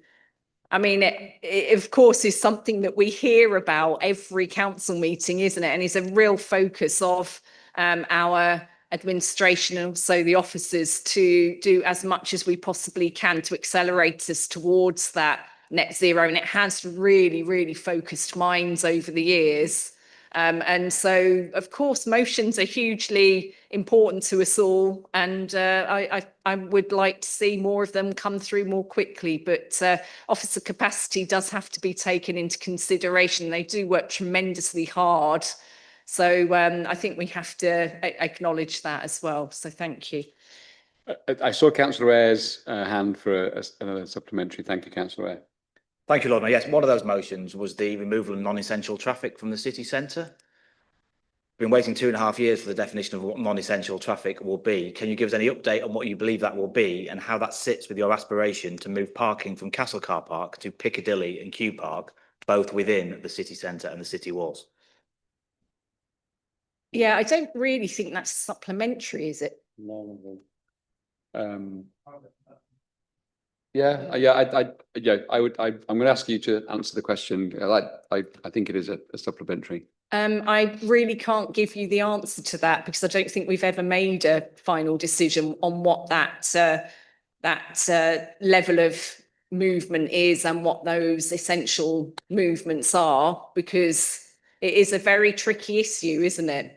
But we are doing what we can to minimise the traffic through the city centre, but it's not something that I think that you adhere to, given the backlash that we've seen from you over our measures to try and make sure that people can move around the city more easily. So debate for later, I think.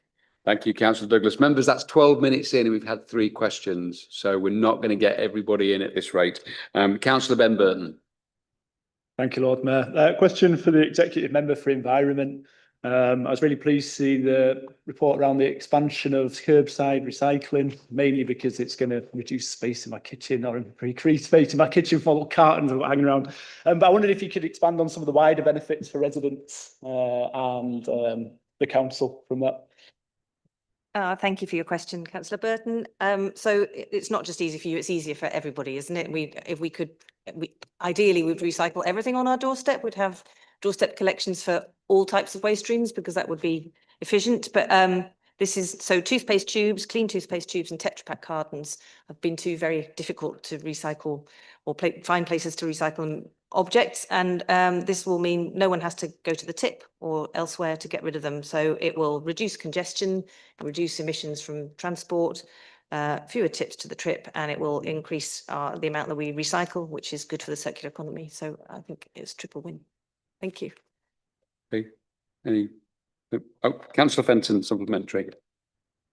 Thank you, Lord Mayor, and I welcome the extension of Tetra Pak to the curbside collection, and there have been issues for some time with overflowing Tetra Bank banks. I just wondered if, on the back of that, you could provide some assurance about the future continuation of the suburban recycling banks. I'm thinking of the ones of Askham Bar and elsewhere, which are well used, particularly for cardboard and paper.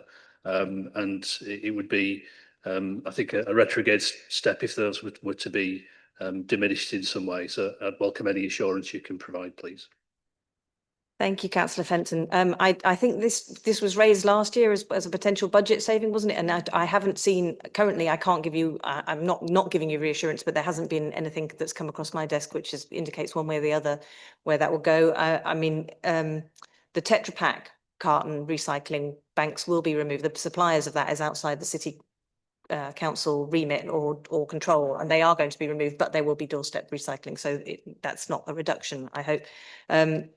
Otherwise, we'll do our best to maintain and improve recycling rates in any way we can, but I can't help you directly on that because I don't have any further information at this point. Thank you, Councillor Kent. Councillor Orrell. Thank you, Lord Mayor. As everybody's said, it's fantastic that the Knights are joining Super League, something we all hope for when building the new stadium. It's a huge leap for the club and a brilliant opportunity to showcase our city.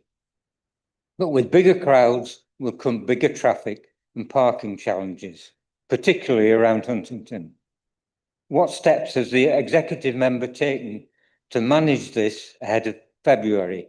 And will ward councillors be involved in the planning as they were before the stadium first opened? So I'm assuming that's for the executive. Sorry, to the executive member. Thank you, Councillor. So, yeah, it's a good question, and we are aware that when there are match days, the traffic around the stadium is very heavy. But we also really enjoyed during the Women's World Cup Rugby that we laid on a whole lot of extra buses, and they were really, really well used, and the traffic was very well managed. So we've started to see that by changing our approach to the area and providing different services, we can manage the traffic better in the Monks Cross area. So I think what we'll be doing is looking at how we can work with the Knights and with any of the big events that are going on in that area to really improve and enhance the public transport. And that'll be part of the work we do with the Mayor and the Combined Authority as we transfer the bus responsibilities to the Mayor as well. So it's something that we'll be working with the Combined Authority on. Just a quick point of order, Lord Mayor, if I may. Just as the original, do you have a supplementary or not? Just a very quick point of order, Lord Mayor, if I may. Okay. The acoustics in this room are really difficult to They hear. are. It's made worse by people talking amongst themselves. If I could just ask all members not to whisper and mumble away so that we can hear the answers and the questions, that would be really helpful. Thank you, Councillor Crawshaw. Sorry, Councillor Orrell, you have a supplementary. Yes, thank you, Lord Mayor. Hope you can hear me, Councillor Crawshaw. It's reassuring in a way. I hope that means that we're going to get the extra by February for all that was provided for the Women's World Cup. But the supplementary, Lord Mayor, is promotion to Super League will also bring a rental uplift for the council.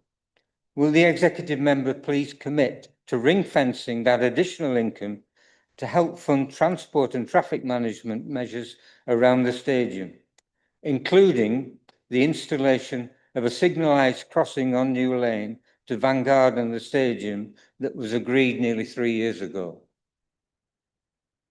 So it's not within my gift to be able to say if money can be ring fenced for transport measures. It's an economic question, and I don't know whether that's possible. Obviously, if there is extra funding available to tackle transport issues in the area, then it will be much welcomed, and we will use it to the best of our ability to address those transport issues. I'm aware of the ask for a pedestrian crossing in that area. The officers are working on road safety schemes in the area, and we'll be happy to update you as soon as they have plans spring forward. Okay, thank you. Moving on, Councillor Nelson. Thank you, Lord Mayor. My question is for the Executive Member for Health and Wellbeing and Adult Social Care. So I'm sure that my fellow Westfield councillors would join me in saying how pleased we are about the opening of the mental health hub at Acombe Garth, the second in the city. It's a really positive step forward, and I know that we have many residents who are really in need of those services, and hopefully we'll make really good use of it. I know we'll make good use of it. What I wanted to know is, could the executive member explain to the councillors, so that we can kind of spread the word, how are people going to be able to access the services at Acombe Garth, and what sort of type of support will be available from the mental health hub? Thank you.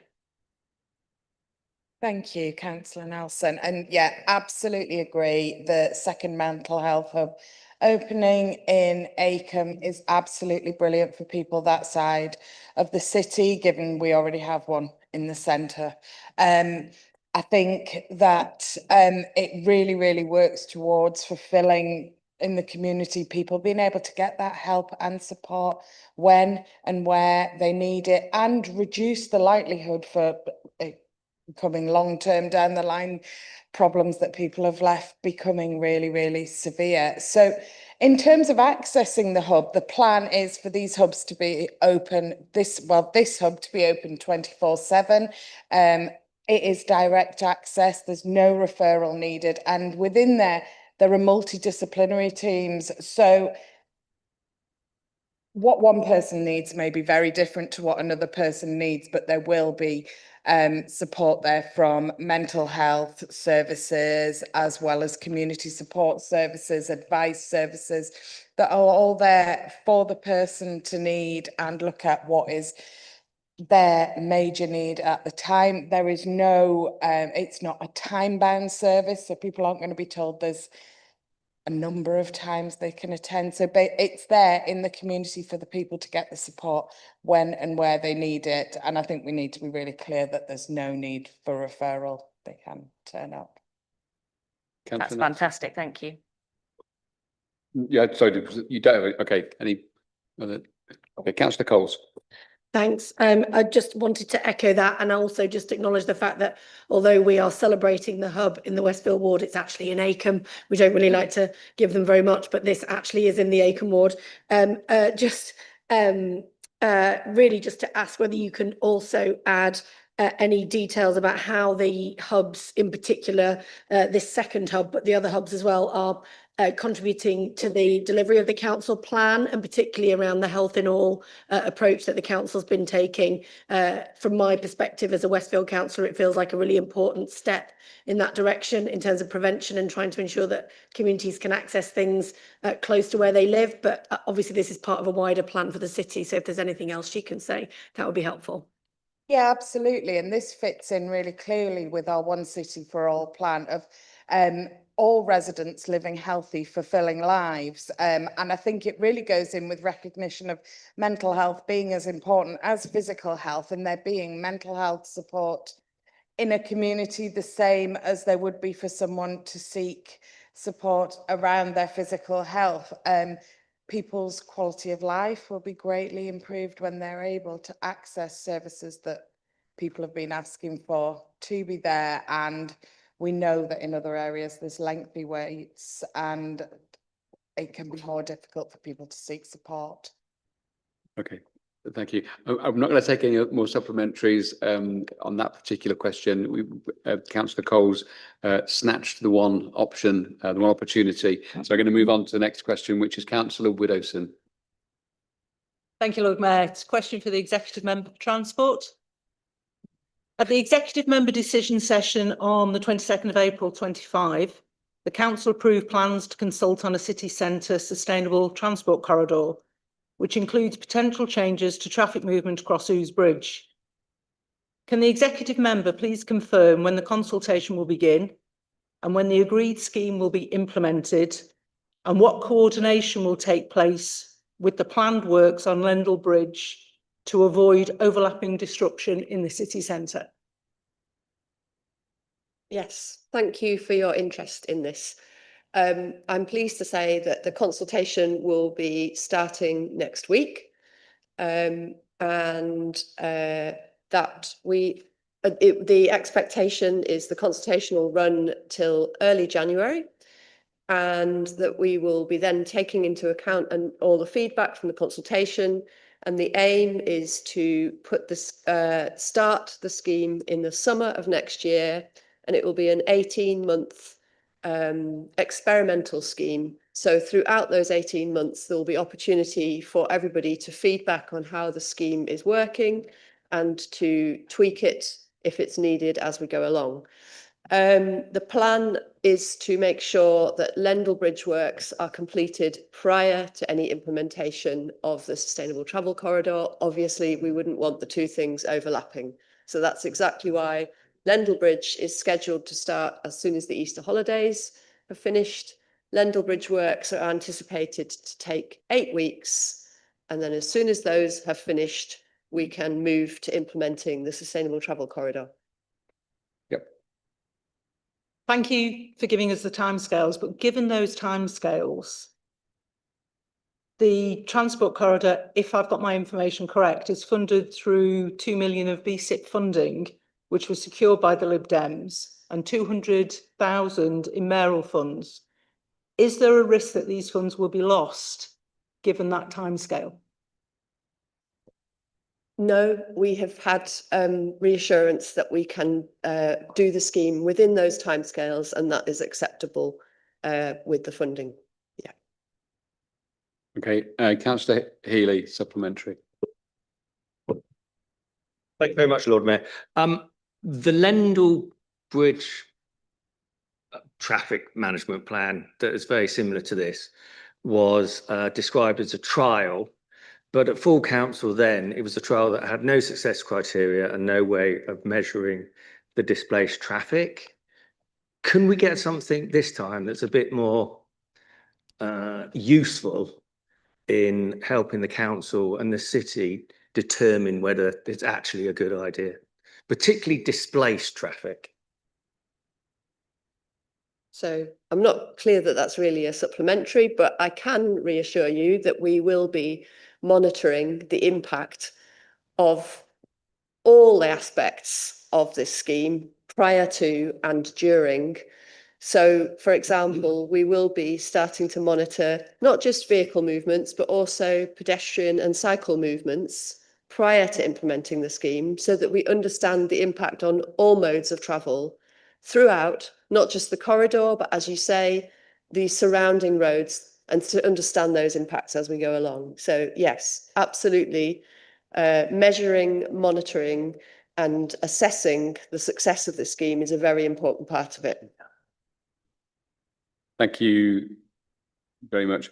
Before I move on to the next question, I understand Councillor Lomas has an update on one of Councillor Ayres' previous questions. Councillor Lomas. Thank you, Lord Mayor. I had a quick check on the council website, just so I can reassure Councillor Ayres that the decision on the garden waste subscription scheme for 25-26 was made on the 14th of November 2024 at executive.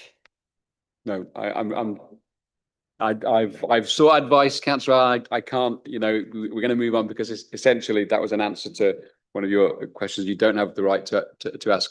I'm going to move on, please, to Councillor Crawshaw.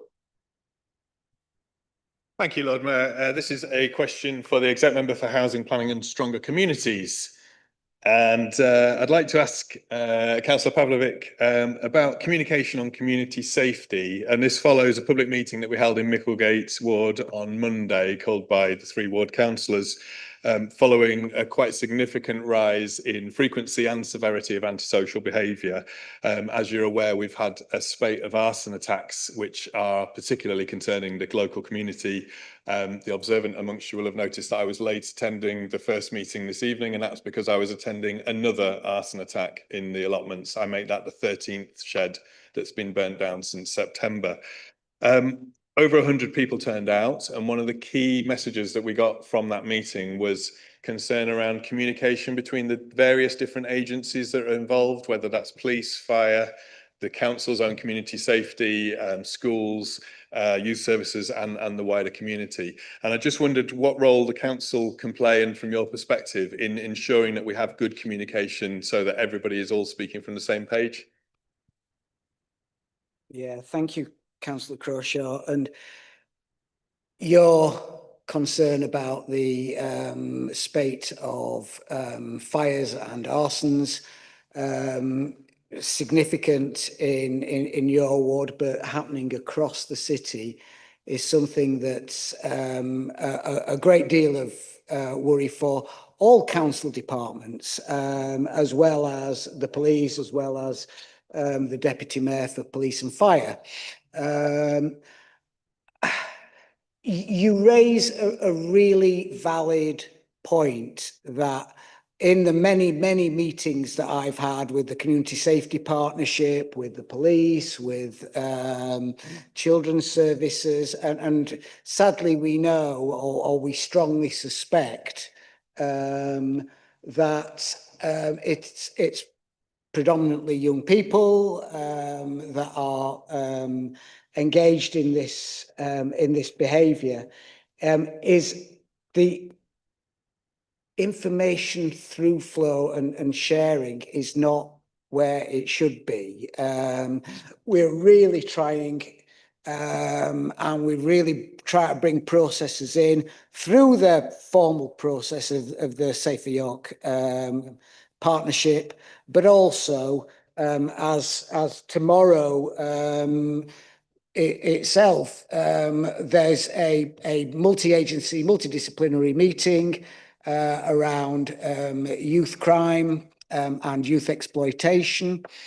And whilst I can't speak for the police, that would be wrong for me to make any commitments on behalf of North Yorkshire Police.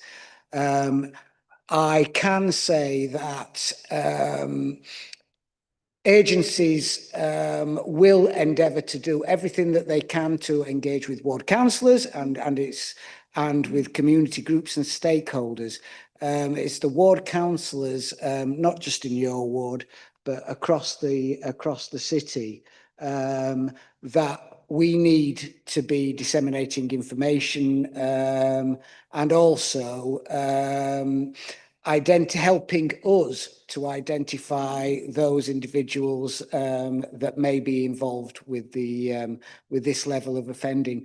Because sadly, and from my previous role in the probation service, we know that engaging in really significant arsons like this often has a detrimental, lifelong impact on young people. Councillor Crawshaw. Thank you, Lord Mayor. And thanks for that answer. That does go a long way towards providing a reassurance, I think, for the community. I think the other aspect that came out of the meeting that was of really deep concern for the community and for us personally as ward councillors as well, is this element of we know that there are sometimes rough sleepers using the sheds, and we believe strongly that these are young people that are setting these fires, and the ingredients are there for an absolute catastrophe to happen that will ruin a whole number of lives.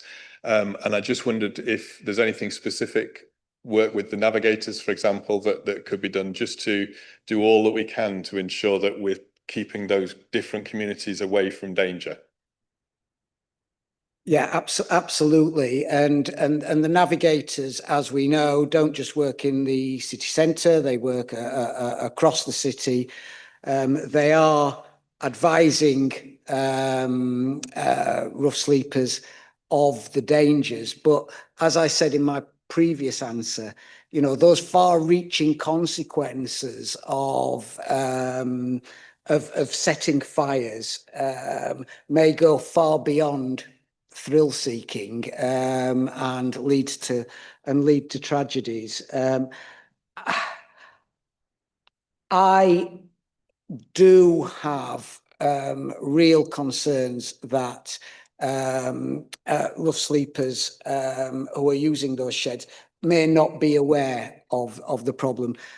Our winter provision has already kicked in. It came in at the beginning of November and will continue throughout the winter. It's not the cold weather provision that previously existed, where it only kicked in after a certain temperature had been reached for a certain number of days. This is throughout the winter. We've added an additional 27 spaces for rough sleepers, and that's all rough sleepers, not just those with a local connection, to be able to access safe, warm accommodation overnight. Thank you. I've got supplementary. Councillor Jane Burton. Thank you, Lord Mayor. I think you may have already partially answered this, Councillor Pavlovic, but I just wanted to really ensure, what can the council do to ensure all relevant agencies, as police, fire, youth justice, but also schools, children's services and youth services, are all singing from the same hymn sheet, not only in terms of information sharing, but also, and perhaps most importantly, in terms of ensuring there is joined up thinking on how to provide the wraparound support that these young people so obviously need.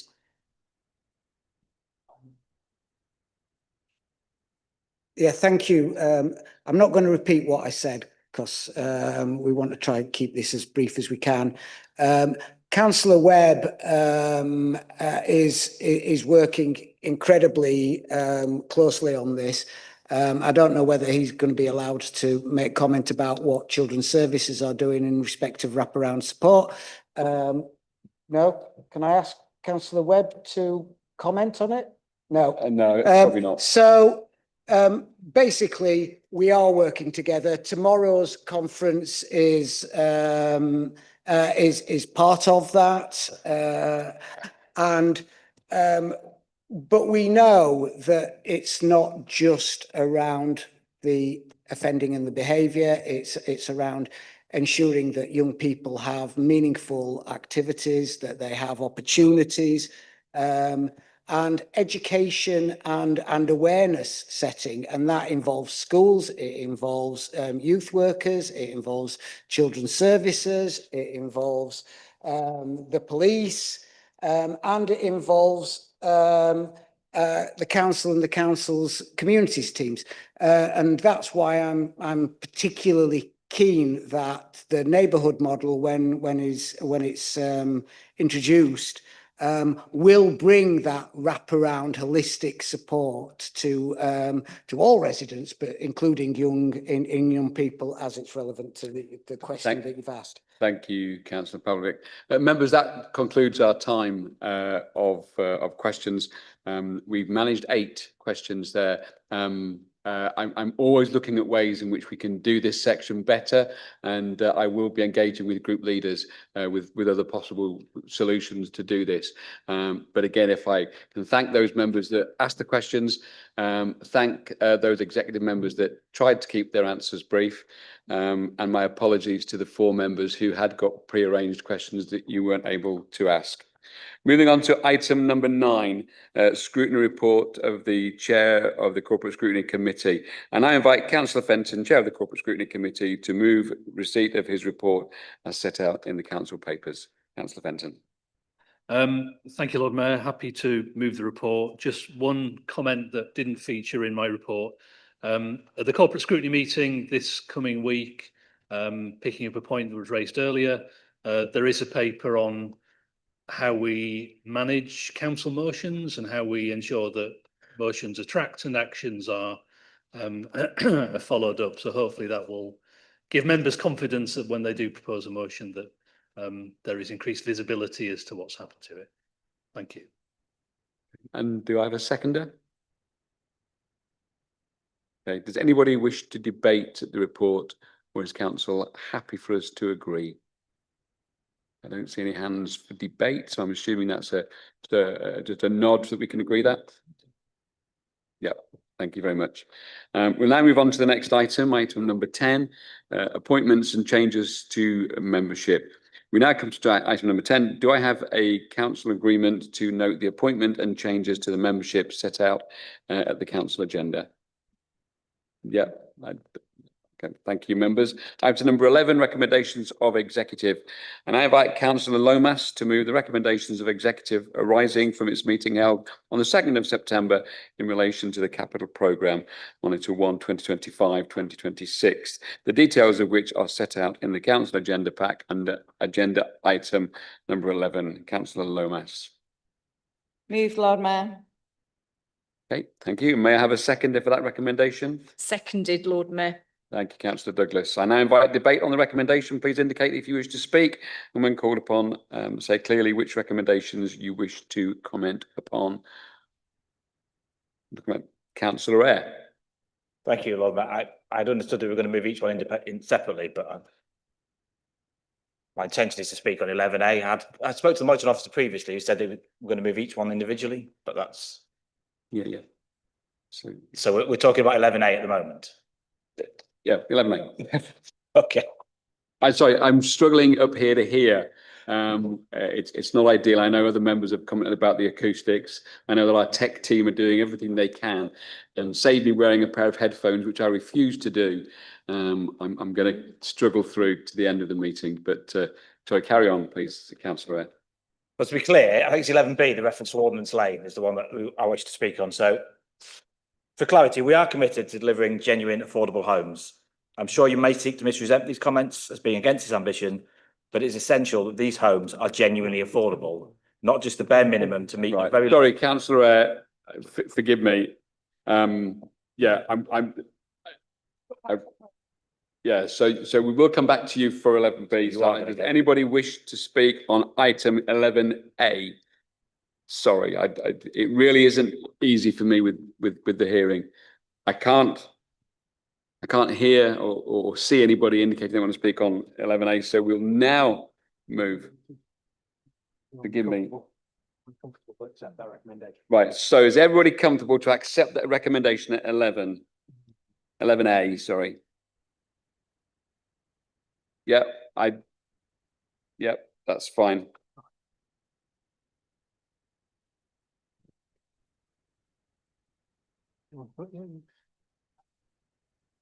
So do we have to vote or not?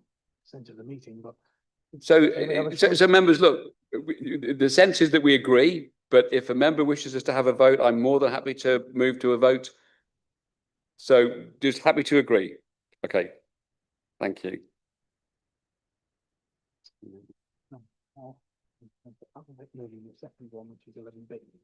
Okay. Thank you. I now invite Councillor Pavlovic to move to the recommendations of executive arising from its meeting held on the 7th of October in relation to delivering more affordable housing in York, the details of which are set out in the council agenda pack under agenda item 11. Councillor Pavlovic. Thank you, Lord Mayor. Formally moved.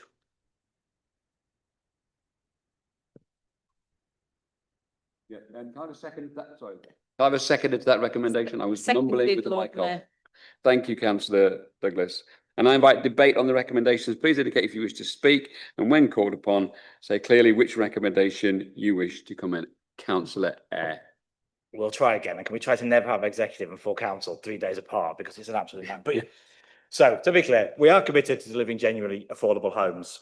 You may seek to misrepresent this as being against this ambition, but it's essential that these houses are genuinely affordable and not just the bare minimum to meet a very loose threshold definition, which we all know is not really fit for purpose.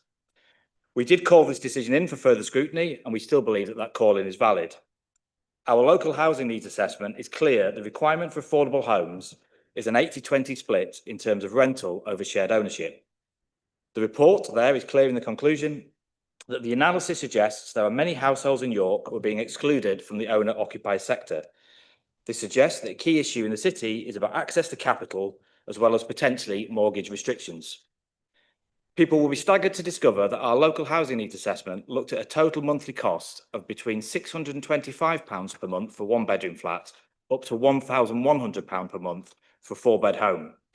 This proposal, if supported today, would see somebody looking at a 2-bedroom flat requiring a £15,000 deposit and facing costs of nearly £1,300 per month. Our own modelling suggests housing costs should not exceed 30% of total income. Therefore, this 2-bedroom flat is only affordable to anyone with a take-home pay of over £52,000 a year. This is not affordable housing, as anyone would really understand the term.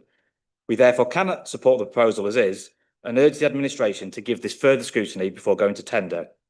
It's rare I say this, but on this occasion, the right decision is more important than tick-boxing a manifesto pledge. It's surely better to deliver 40 truly affordable homes than 50 unaffordable ones.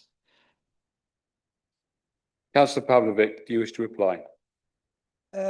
Yes, notwithstanding the fact that that's not what we're voting on, that is a modelling. It's not a proposal. But the point is shared ownership and shared ownership models are an accepted proposal, accepted model for this city. What we are doing is delivering a much higher percentage of social rented homes than you've ever brought forward. So, although I'm a bit nonplussed by your criticism that 100% affordable housing is somehow not to be supported, but that's fine. That's your decision, not mine. So I think that's probably about as much as I want to say on that, because I was surprised to hear it, Lord Mayor. Thank you, Councillor Pavlik. I'm just looking around the room. So we'll now take a vote on the recommendation. Can I just have an indication whether we're happy to accept that, or whether we, if I get a general indication we're happy to accept it, then yeah, that's fine. Take a formal vote. Huh? Okay, I've been advised by the monitoring officer that we take a formal vote. Formal vote. Okay, so all those wishing to vote for the recommendation, please raise your hand now.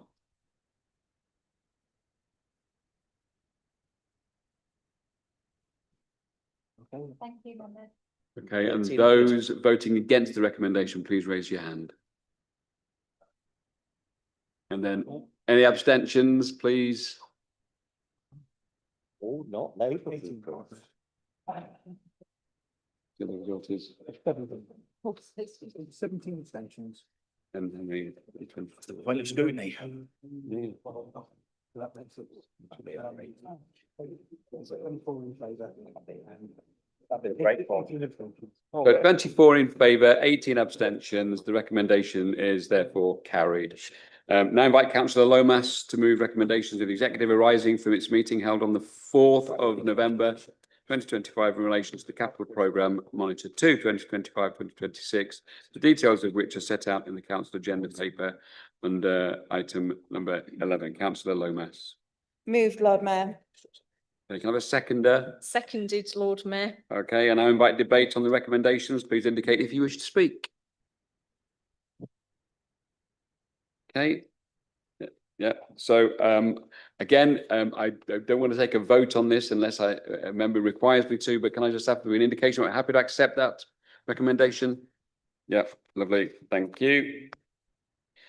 Okay, I now invite Councillor Lomas to move the recommendations for executive arising from its meeting held on the 4th of November in relation to tackling poverty today and turning the tide to create lasting change, the details of which are set out in the council's agenda pack under agenda item number 11.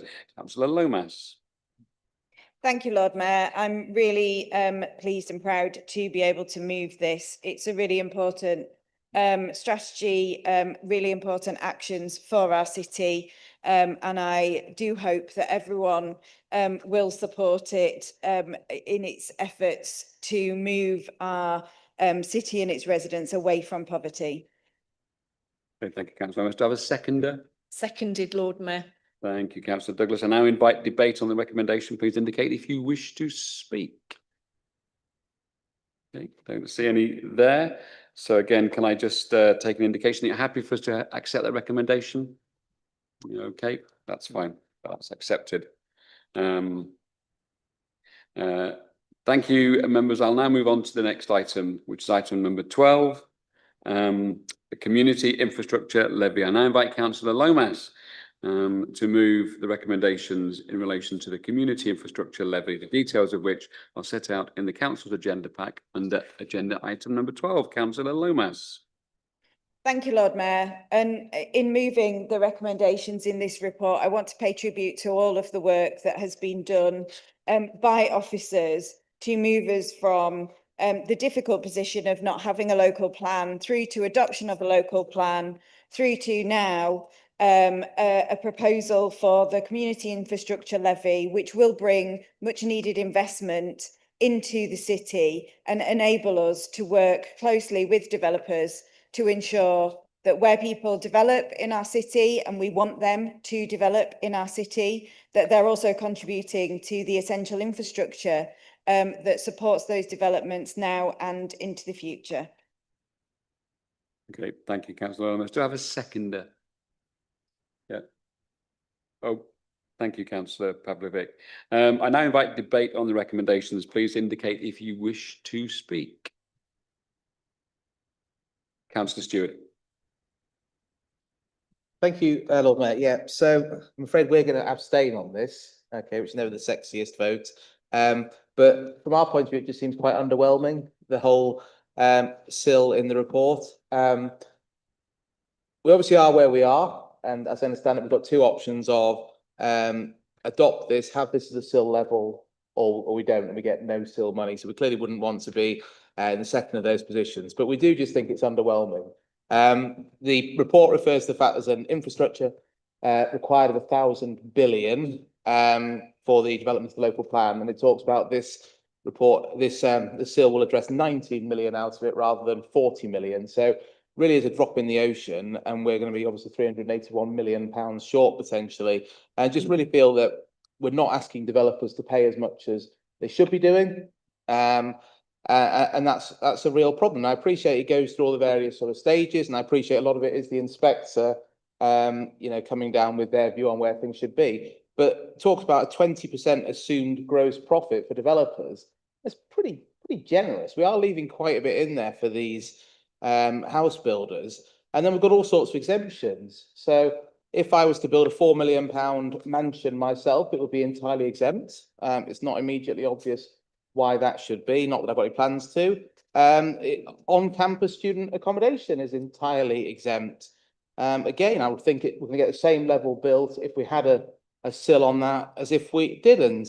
And then it talks on page 93 about saying it's non-negotiable SIL, but then it talks about there being an unviable exemption, which of course lots and lots of developers are going to argue. And I find it quite tedious, the whole developers arguing and pleading poverty with their developments. For me, it's you either pay the amounts or you don't build. And I think when it comes down to it, most developers would build, but they see a chance to have something beneficial. But if it's non-negotiable, is it an all or nothing on the exemption?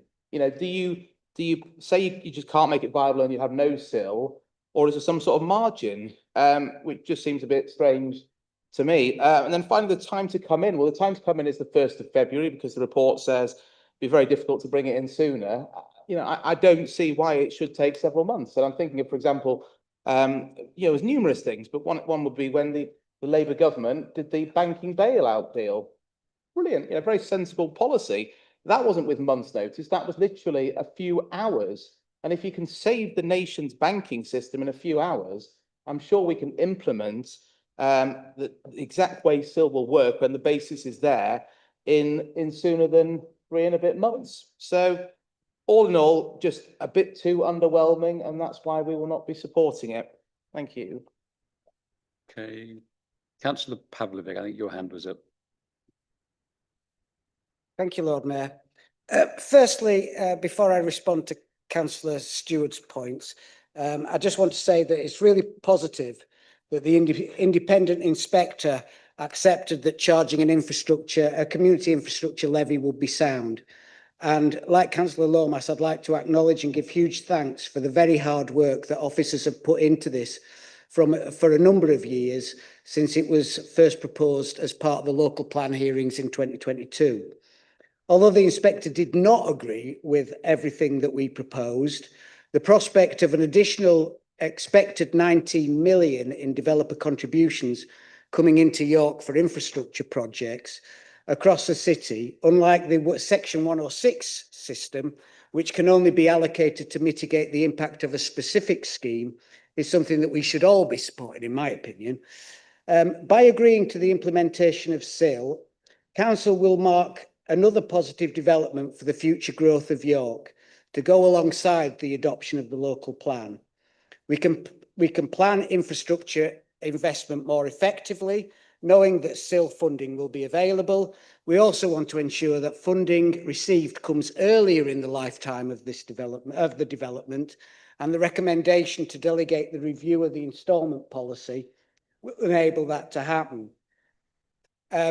So just to make reference to some of the points that Councillor Stewart raised in his speech, is the reason that there's a delay until February is because if we were to introduce it from immediately after this full council, all those schemes that are currently got permission but have had not signed off legal agreements would be eligible for SIL. They submitted their planning application and it was heard by a committee without SIL. So to introduce an expectation that SIL would be payable on those would be unfair and would impact on viability of schemes because they wouldn't have allocated that money. So I'm assured by both our planning and our legal teams that all those outstanding applications will be concluded and signed off by the 1st of February. Hence, that's the implementation date. The second one about it being underwhelming, 19 million compared to nothing. I don't consider that to be underwhelming, but the inspector made the inspector's opinion, and we can't. It's binding. We can't go back to that. We can relook at it at some time in the future, but we can't go back and say we don't like your decision. Therefore, we want you to change it. And you know, anybody that's sat on committees or been involved in local plan processes know that we are at the gift of the inspectorate, in the same way that planning appeals are the gift of the inspectorate. So I'm sorry it's underwhelming. I don't think 19 million, I don't think 19 million's to be sneezed at, frankly, and it will enable us to develop more clearly infrastructure across the city, including for those parished areas, which will get a higher contribution, by the way, which will include yours, is something that I'm disappointed you're not supporting. I appreciate that you're sitting on your hands because you don't like what the inspector decided, but there you go. Thank you. Okay, Councillor Lomas, would you like to reply? Thank you, Lord Mayor. Just briefly, to Councillor Stewart's points, like Councillor Pavlovic, I'm quite surprised that Councillor Stewart finds £19 million of investment in our city underwhelming. Of course, we would all have wanted more, but SIL is regulated and the detail is subject to independent binding examination. But I was more surprised to hear the Conservative group leader seeking less profit for those who build in our city. Of course, in a capitalist system, there is a need to balance profit with input into infrastructure. And I'm always happy to talk about the perils and pitfalls of capitalism, but we do live and operate in a capitalist system. So that's what we have to work with the reality that is in front of us. But I am really pleased that Councillor Stewart would support a more socialist approach, and I look forward to him supporting socialist policy in future.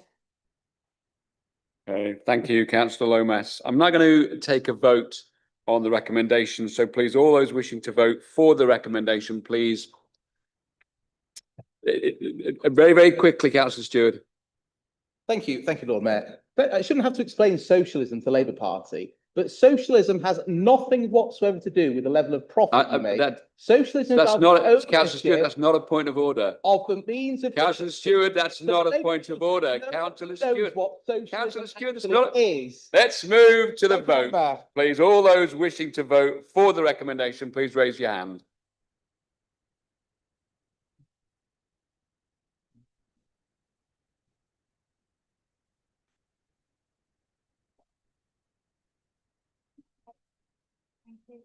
Okay, all those wishing to vote against the recommendation, please vote your hand, raise your hand. And those that are abstaining, please raise your hands.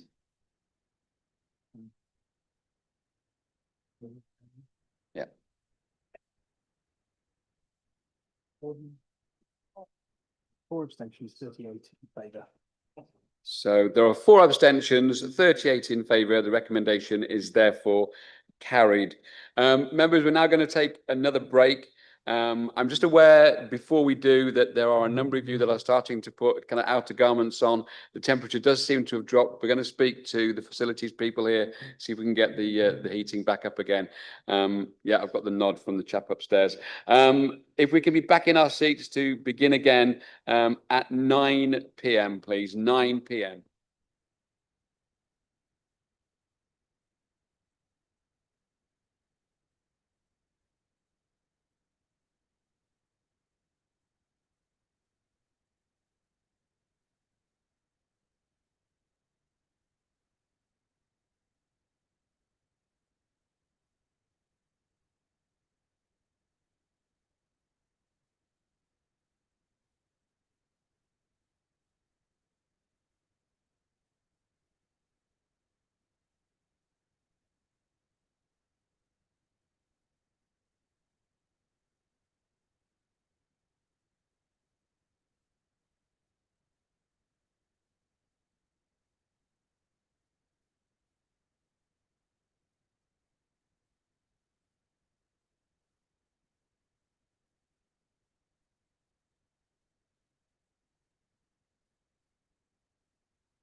We're going to make a start. Just before we do, so the guillotine will fall in 55 minutes. So we get a warning at 9:45 for the guillotine to fall at 9:55. And I want to give as much time for us to debate the motions on notice as we can and give as many of you the opportunity to speak as you can.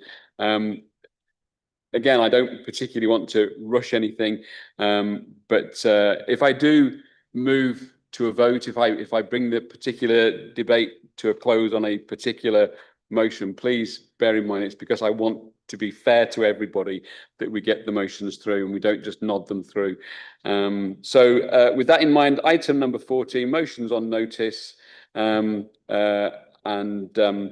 So we're going to consider 3 motions on notice submitted under Standing Order B10. Details of the motions are included as part of the agenda pack, with amendments contained as part of the agenda supplement. And so the first motion is access to transport for all, and I invite Councillor Fenton to move the first motion in relation to access to transport for all. Councillor Fenton. Thank you, Lord Mayor. I'd like to begin by seeking Council's permission to incorporate Councillor Revillis's amendment into my motion. Yep. Consent of the meeting. Yeah. Is everyone content? Yeah. Is everyone content for that? I see no dissenting voices there. Yep. Thank you, Councillor Fenton. Thank you, Lord Mayor. I'm pleased to move this motion and would like to thank Councillor Revillis for her helpful amendment, which I'm happy to accept. As a member of the Dial and Ride Task and Finish group, myself, Councillor Stewart and Councillor Jane Burton learned a lot from the feedback we received from service users and organisations advocating on behalf of older and disabled people about the barriers they face in getting around the city. Doing research for this motion, I learned even more about those barriers, and I'd like to acknowledge the work done by the Task and Finish group, led by Councillor Revillis, which is referred to in the amendment and which was referred to by the public speaker. That represents a good start, but as we know, there's still work to do to bring some of those barriers to further attention and to overcome some of them. As the public speaker also noted, people who are disabled through impaired vision are able to use their bus pass at any time, whereas pass holders who are disabled in other ways are not. So as well as there being a postcode lottery, there is also unfairness in how people are treated, depending on the way in which they are disabled. This is clearly an unsatisfactory state of affairs, and so it's right for us to call for action to enable all disabled people to be able to use their pass at any time. Obviously, extending the scheme as proposed is likely to incur a financial cost, but it's important not to overlook the accompanying benefits which will arise. For example, if someone is better able to access training and employment opportunities, it may lead to a reduced need for some types of support, or just being able to get to a place to meet up with others and improve your mental well-being can help transform someone's life immeasurably. I'm looking forward to the forthcoming update for scrutiny on the Dial and Ride work and an opportunity for members of the Task and Finish group to meet with the executive member to discuss progress. We all have a shared ambition to see a replacement service established in some shape or form, and I hope that we can work together to help make that a reality. Please support the amended motion. Thank you. Thank you, Councillor Fenton. May I have a seconder, please? Councillor Runciman. Thank you, Lord Mayor. I'm very pleased to second this motion. It's about something so important, where the disabled people can get to where they need to be at the time they need to be there. Right now, they can't unless they pay. The national rule that stops disabled residents using their passes before 9:30 is outdated and unfair. It might sound like a technicality, but it makes a real difference to those on limited incomes. It could be the deciding factor for whether someone can get to an early medical appointment, be on time for an education course, or get to a job on time. Liberal Democrats in the previous administration made sure that York did slightly better than the national minimum by pushing the start to 9 AM. I remember discussing it. But that still doesn't work for many people. And of course, disability doesn't just clock on at 9 o'clock. That's why it was so frustrating to see what happened in Parliament. When the amendment was tabled to remove these restrictions, York Central's independent MP, Rachel Maskell, originally signed her name in support. She recognised that the rule was wrong and it should change. But when the moment came to vote, she backed down. She voted against the change she'd previously supported. It's hard not to see this as a political calculation. Is this putting getting the whip back ahead of standing up for disabled people here in York? Or is it about fairness? Were politics trumping principles here? In contrast, this motion tonight does the opposite. It's about showing that York can lead where Westminster hesitates. It's about saying that we'll stand up for inclusion, accessibility, and common sense. The Labour government's own welfare reforms say they focus on helping more disabled people into work. While flexible working should be available to everyone, the reality is that many jobs want people in by 9 a.m. or earlier. That means some disabled residents simply can't use their free bus passes to get to work on time, a barrier that could be removed very quickly. It's an easy win for the government if they're serious about supporting disabled people back into employment. So let's send a clear message to the government, to the combined authority, and to our local MPs. York believes access to transport should be access for everyone, all of the time, particularly for those who have to rely on public transport because of their disability. I ask you all to support the motion. Thank you, Lord Mayor. Thank you, Councillor Huntsman. We're now going to move to debate on this. On the amended motion. I've noticed that Councillor Watson, your hand was up first, and then Councillor Avilius. Councillor Watson. Thank you, Lord Mayor. Today's motion is about some fundamental things: freedom of movement, dignity, and the principle that everyone in our city should have access to the opportunities and services that transport unlocks. Under the English National Concessionary Travel Scheme, disabled residents are entitled to free bus travel, but typically only from 9:30 in the morning, unless local councils extend the hours. Our own city does this, allowing travel from 9 o'clock, but many essential journeys begin earlier. Appointments, early shifts, education, medication. These don't wait for the clock to strike 9. Tom Gordon MP, who has led the national campaign on this, put it perfectly when he said, "The policy that prevents disabled people from using their bus passes before 9:30 is outdated, unfair, and simply must change." He's right, because when someone can't afford a taxi to an early appointment or loses a job opportunity because they can't get to work on time, it's not a transport issue, it's an equality issue. And as Tom has also said, disabilities don't start at 9:30, so disabled bus passes shouldn't either. That quote says everything about why this motion matters. This is about independence and dignity. It's about giving people the freedom to travel when they need to, not when the system allows them to. These are residents who already face more barriers, higher costs, and fewer accessible vehicles. We shouldn't be adding another one based purely on the time of day. For nearly 2 years, York has also been without a dial and ride service. That gap has left many older and disabled people effectively cut off. Some now rely on friends, family, or carers for basic journeys, the kind of independence that the dial and ride service used to protect.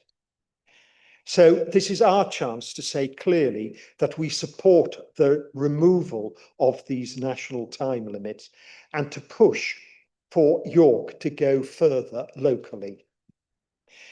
This is about the kind of city we want to be, a city that takes inclusion seriously and a city where public transport works for everyone. So I ask colleagues to support this motion and to back Tom Gordon's campaign, because as he reminded Parliament, stopping disabled people from using their bus passes before 9:30 a.m. is indefensible. It creates yet another obstacle for people already facing higher costs and limited choices. Thank you. Thank you, Councillor Watson. Councillor Ravilius. Thank you. I'd like to thank the Liberal Democrats for bringing this motion forward. It's a subject that's close to my heart. I have a disabled partner who can't any longer walk or cycle a conventional bike or drive a car. The ability to travel provides everyone with access to opportunities and enables us to live fuller lives. I've watched my partner's horizons shrink as his disability has progressed, but I've also seen those horizons broaden again with provision of fantastic mitigations, such as the wheelchair and hand cycle that he's been able to purchase via the Access to Work scheme. Everybody's disability is different and every journey is different. There's no one single way of supporting accessible transport. We need to support and provide access to a wide variety of transport mitigations for disabled people.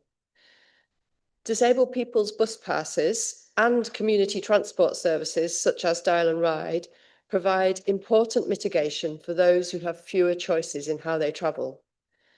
But the time restriction on disabled people's bus passes fails to recognise the importance of being able to travel prior to 9:30, be that for work, dropping children at school, or attending an essential appointment. But these aren't the only factors that prevent disabled people from making full use of bus travel. Earlier this year, myself and Councillor Lomas worked with officers and members of our disabled community as part of a task and finish group to draw up a list of all the issues that mean our buses are not accessible to all. And that resulting bus accessibility tracker is now being used by officers and bus companies to improve accessibility on our buses.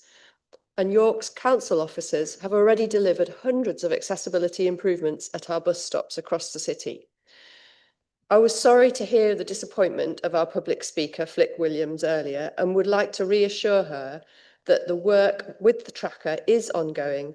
And I've recently met with the chair of the Access Forum to agree the best way to bring those updates forward to the disabled community and how we will hold bus operators and City of York Council to account to make sure that we progress on that tracker. As we all know, there are always difficult to be decisions to be made in terms of how we finance all of these things. Currently, City of York Council spends around 800,000 on subsidising bus services, and a further nearly 4 million of Bus Service Improvement Fund supports concessionary fares. Next year, the responsibility for buses will be passing over to the Mayor of York and North Yorkshire.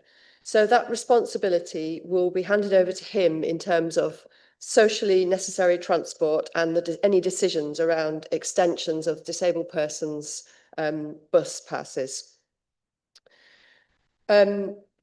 It's really important that we work with the disabled community to explore the options around extending the hours of disabled bus passes beyond that we already have in place at City of York Council. We need to consider this alongside all the ways that accessible travel can be supported, including the reintroduction of community transport service, supporting fantastic organisations like York Wheels and Shop Mobility, removing barriers on active travel routes, installing more seating, making our bus stops more accessible, introducing more blue button parking. Thank you, Councillor Ravilius. I've given you 30 seconds over your time there. Sorry, I'm happy to support the amended motion and look forward to working. Thank you, Councillor Ravilius. I'm going to go to. Okay, I'll allow the question, but I do want to come to close this part of the debate as quickly as we can, so we can give fairness to the next motion. But Councillor Crawshaw. Thank you very much, Lord Mayor. I'll try and be brief. And I think the point I wanted to just make was I agree with a lot of the sentiment that I've heard from the Liberal Democrats on this motion, particularly the pointing out very rightly that disability doesn't start and stop at a particular time of day, nor does it start and stop at a particular time of year. And I hope that that same sentiment that's being expressed around the need to have accessible transport in public transport, such as buses and taxis, can also translate into accessible transport options for people who are not able to use buses and not able to use taxis. We need to have a city that works year round, 24 hours a day for all of our residents, whether they are disabled people, whether they are not disabled people. And unfortunately, there has been a number of decisions that have been taken that have prevented that from happening. I think this administration has worked exceptionally hard to try to make York as accessible as possible. It was incredibly disappointing to see the decision to allow blue badge holders back into the city centre year round being described recently as irresponsible by the Liberal Democrat group. And I would invite you to reflect on the words that you've used this evening that I wholly support around the need for an accessible city, and think again about the position that you're taking with regards to accessibility in the city centre year round for blue badge holders. Okay, thank you, Councillor Croshaw. I'm going to move to Councillor Fenton, please, if you would like to reply. No, I thank members for their comments and their support. Okay, thank you. So I'm now going to take a vote on the amended motion. If you wish to vote for the motion as amended, please raise your hand now.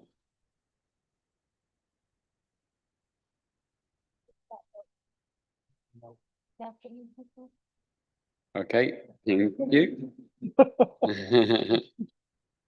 So that's unanimous, and the amended motion is carried. Thank you, members. Moving on to our second motion, tackling pollution in York's rivers. I now invite Councillor Kent to move the second motion in relation to tackling pollution in York rivers. Councillor Kent. Thank you, Lord Mayor. And I'd like to thank all the speakers who came this evening to talk about their involvement and love for and support for improved water quality. I'm not going to rehearse the statistics. They're grim. We know them well. We've heard them many times. I'm going to briefly mention Switzerland, which in the 1960s had the dirtiest rivers in Europe when they banned swimming in several of them for health reasons, because you were likely to get very sick if you swallowed any of the water.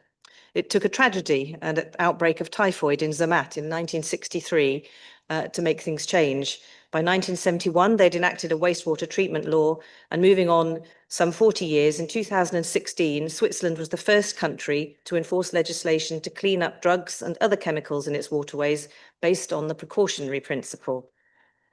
They now refer to their rivers and lakes as blue gold. You can swim in most of them. They're wonderful places, and there is a teeming aquatic life throughout. So I want to say this because it can be done. We think we feel negative. I think all of us feel negative about being told that the River Foss is one of the most polluted rivers in Europe. We can change this. And although the current stats are a tragedy, we don't need to wait for a human tragedy for this to happen.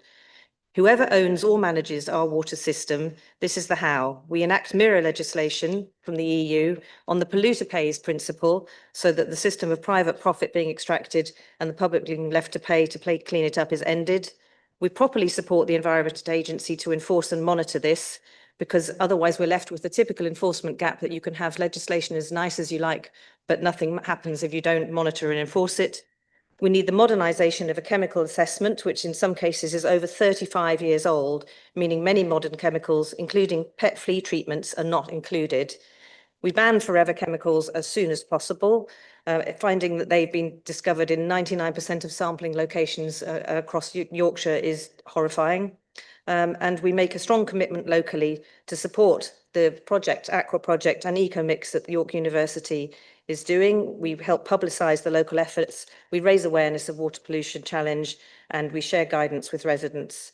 I hope we can all agree that this is something we want to support, and I very much echo Dr. John Wilkinson's desire for this to become I have written it down and now lost the place I've put it, but make York the model for a non-toxic aquatic environment. So I urge you to support this motion. Thank you. Thank you, Councillor Kent. May I have a seconder, please? Councillor. Thank you, Lord Mayor. May I start by paying tribute to the consistent and hard and skillful work of the exec member for the environment and climate. Equally, sure we'd all like to thank the public speakers this evening who spoke with such eloquence and painted a picture of broad consensus, which was very heartening given the vast challenges that we face. So whilst we need to recognise the limitations of the council to force changes by itself, we're indeed fortunate to have so much expertise at the University of York. And I'd also like to highlight the impressive and relevant citizen science, which is very much alive and well locally. For example, the State of the Foss, published by the River Foss Society, and the paper was circulated to all councillors this week. Led, may I say, by an impressive local resident, the lead author, Dr. Alistair Gray. So although we may argue around the edges, I think we share so much in common that it's a great time to reflect and to work out what we can each do to push this agenda forward. Thank you. Thank you, Councillor Moroney. Notice has been received of an amendment to the motion as set out in the supplementary papers. I now invite Councillor Stewart to move the amendment to the motion. Councillor Stewart. Thank you, Lord Mayor. The amendment is absolute trivia. It's about as simple as you can possibly get, but ultimately it goes to the heart of why do you come into politics? Why do you come to be a councillor? Is it 11,000 a year? Is it meetings? Is it having CLR in front of your name? Is it actually to make a difference? And I genuinely cannot believe the Labour Party is going to vote en masse, but it's simply about the latter. It's not about changing things at all. This motion is two sides of A4, as usual, about we are angry about this. We'd like to virtue signal on this. We'd like to write some letters on this, but we'll not actually do a single thing that we can influence in any way. It is absolutely ridiculous. Nobody could disagree with a word of the motion. Few could disagree with a word of the public speakers. I thought Mr. French made some perfectly sensible comments about the problems of the privatised water industry. Don't want to excite Councillor Kilbane too much, but made some absolutely valid points. The question then comes, what are we going to do about it? What is this council that we control going to do to make a difference? That's all this amendment adds in, just to say what should we do, what can we do, and then update on it. And it is beyond ridiculous that the Labour Party in York is going to vote against that, vote against what we can do, vote against what we're going to do, to just once again to say, here is our two sides of A4 paper about what we're angry about, not one single word about what the council will do differently. Not what the exec member will do differently, not what the exec will do differently, not what the council will do, not even asking residents what they should do differently.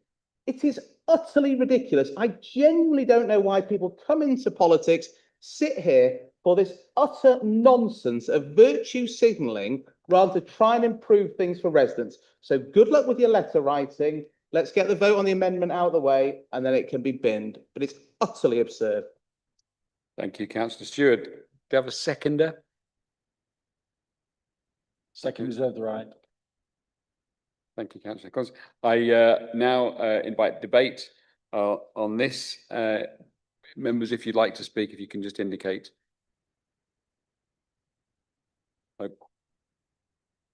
So, Councillor Vassie, forgive me.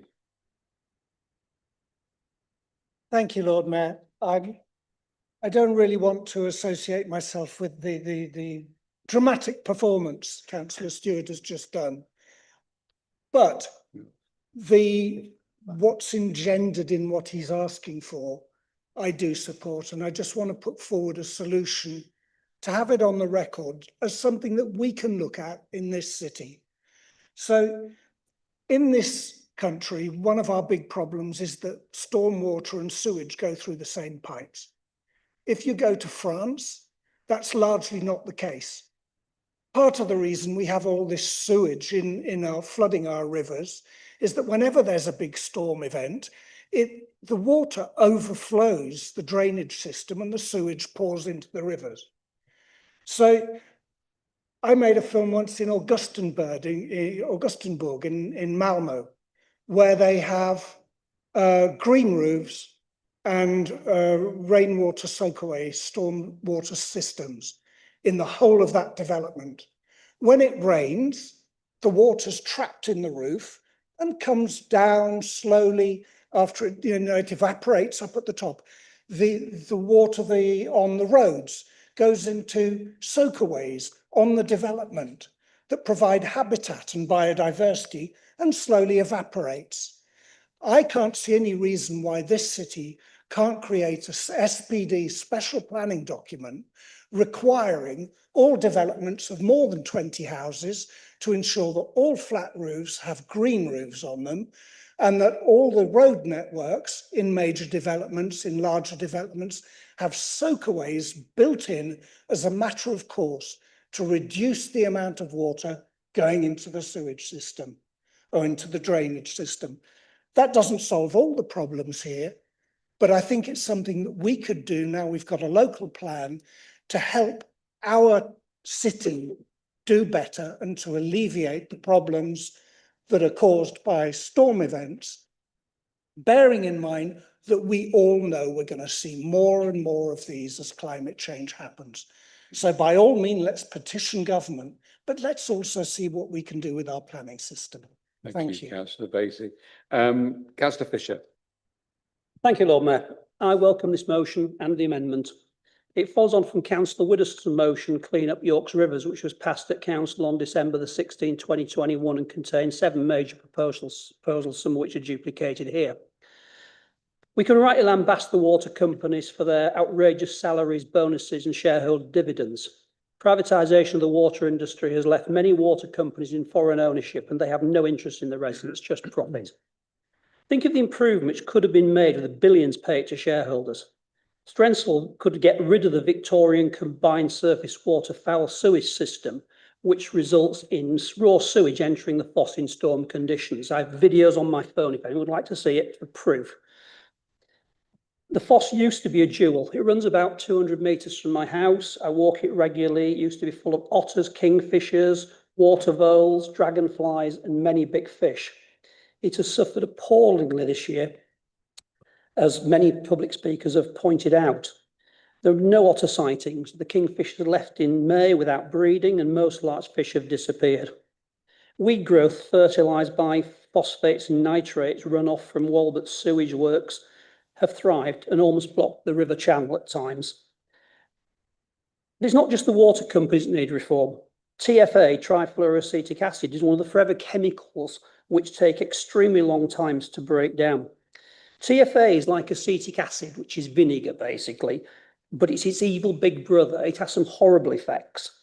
It comes from the breakdown of several agrochemicals, agropesticides, and it is a phytotoxin which restricts plant growth. It's strongly suspected of affecting human fertility and possibly that of other marine organisms. Most people in this room drink water out of rivers. Most of York's water comes out of the Landing Lane water treatment works. I am perhaps one of the very few that doesn't. Mine comes from a well up near Castle Howard, which is possibly why I'm such a fantastic physical specimen. But it goes further. Nearly all rivers empty into seas and oceans, and these forever chemicals build up in these water bodies and they never decay. If TFA does affect plant growth, if it affects other marine organisms, their fertility, it could reduce the marine food yield on which about 25% of the human population depend. Add to this the effect of climate change, microplastic pollution, and we are entering a global catastrophe. It's a huge issue. 30 The need for strong action is urgent. I support the amended motion. Thank you. Thank you, Councillor Fisher. Councillor Kent, would you like to reply? Thank you. And it's with a sort of a feeling of wanting for us all to agree because it's about the environment. And so I would like us all to agree, but we are opposing the amendment on the basis that the City of York Council doesn't have any ability to directly impact the quality of water. It's not the flood authority, it's not the authority, it is the flood authority, it's not the authority in charge of it, which is the Environment Agency or Yorkshire Water. I'm very happy to say that under our local flood risk management strategy, which is out for consultation at the moment, and I encourage everybody, councillors, to look at it, to respond to it and to share it with their residents. There are multiple aspects in there which are asking questions around how residents can engage and how the council can better encourage residents to do things which might contribute to increased water quality indirectly, but directly the council has very little it can do. I would be delighted to work with Councillor Stewart and anyone from the Liberal Democrats to talk more about this and set up some kind of working group or otherwise where we can actively engage with residents and encourage better publicity about it. But we're opposing the amendment, but not because we don't want to do something. And I think it's not virtue signalling. I think it's just trying to be realistic about what can be delivered. It's not just writing letters either. We are actively wanting to work with the citizen science and the university and publicise that. And bringing this motion in part was about giving a voice to that and publicising it wider and to the work of the River Foss Society, because they were all very keen to come and have a wider platform to talk about their work. Thank you, Councillor Cannon. I'm now going to move to a vote on the amendment. If you wish to vote for the amendment, please raise your hand.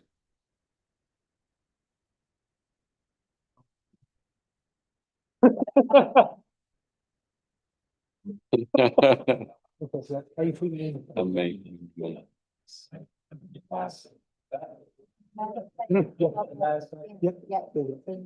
18 in favour. Yeah. And if you wish to vote against the amendment, please raise your hand. Yeah, thank you, members. And any abstentions? Don't see any there. No. So there's 24 against the amendment, Yep, 18 in 18 favour. for, so the amendment is lost.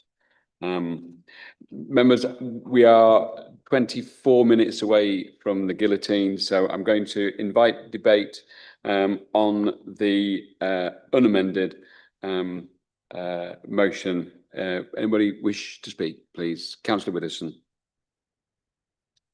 Thank you, Lord Mayor. Protecting our precious natural environment lies at the heart of the Liberal Democrat approach, and I fully support the comments of our public speakers.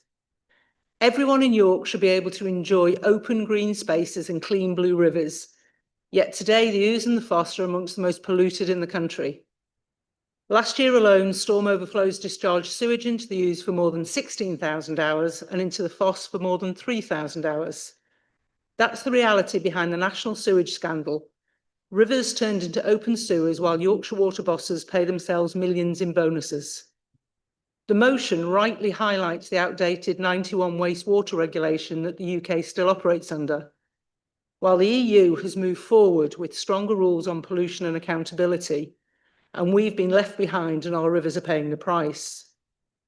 We welcome the incredible work being done locally by Aqua and Ecomix projects at the University of York, by the Friends of the Foss and by the many residents volunteering to test and protect our waterways. They show what can be achieved when citizens, scientists and councils work together. Liberal Democrats at the last general election called for real reform. We pledged to transform water companies into public benefit companies that put people and the environment first, not shareholders.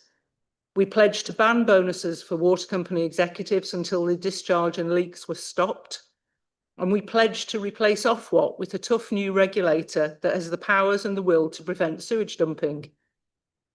Since then, we're glad to see that the Labour government have partially listened to our calls and have begun the process to abolish and replace Ofwat. We support this motion's aims to bring the UK in line with modern European standards and to back local monitoring. But the government must go further and change the incentive for water companies from one driven by profit and executive bonuses to one focused on protecting our environment. So tonight, I urge colleagues from all parties to back this motion. Let's make York a leader in clean water policy. Let's show that when national government fails, local government can still act with integrity, ambition and care for its communities. Because this is about more than rivers. It's about the kind of city we want to be. One that takes responsibility, values its environment and fights for a fairer, cleaner, greener future. Thank you, Lord Mayor. Thank you, Councillor Widdowson. I'm just looking around the room. Councillor Stewart. Thank you, Lord Mayor. Just there very quickly, we will support the motion, although it's an absurd shame, without wanting to repeat my previous comments, that it's not been amended. I would just ask the executive member just to Google really, really advanced terms like how can councils specifically improve rivers? Don't think there's anything leading in that. What can councils do? Implement sustainable drainage systems, embed river protection in local plans, enforce building standards, align infrastructure with development, and these are all expanded on massively. Restore habitats, I can give more details on any of them. Manage council-owned land, address road runoff, form catchment partnerships, launch awareness campaigns, support volunteer schemes, unlock funding. Several more, and that's even before I could dive deeper in AI mode. I really don't see how the Labour administration can sit there and say there's nothing the council can do. Anyway, we'll agree. We'll write our 2 letters. But if you were inspired just to go on Google how can councils specifically improve rivers? That's the sort of good stuff that we could have been doing and reporting to council for the good work we've tangibly done. Thank you, Lord Mayor. Thank you. Councillor Kent, do you wish to reply? As I said earlier, I'm very happy to work with Councillor Stewart and others. There are many ways we can indirectly impact water, but and those are some of them via planning, yes, but I think I've already responded to it. But I'm glad that you support the overall tenor, and I look forward to working with everybody on a cross-party basis to do what we can. Thank you. So I'm now going to take a vote on the substantive motion. If you wish to vote for the motion, please raise your hand now.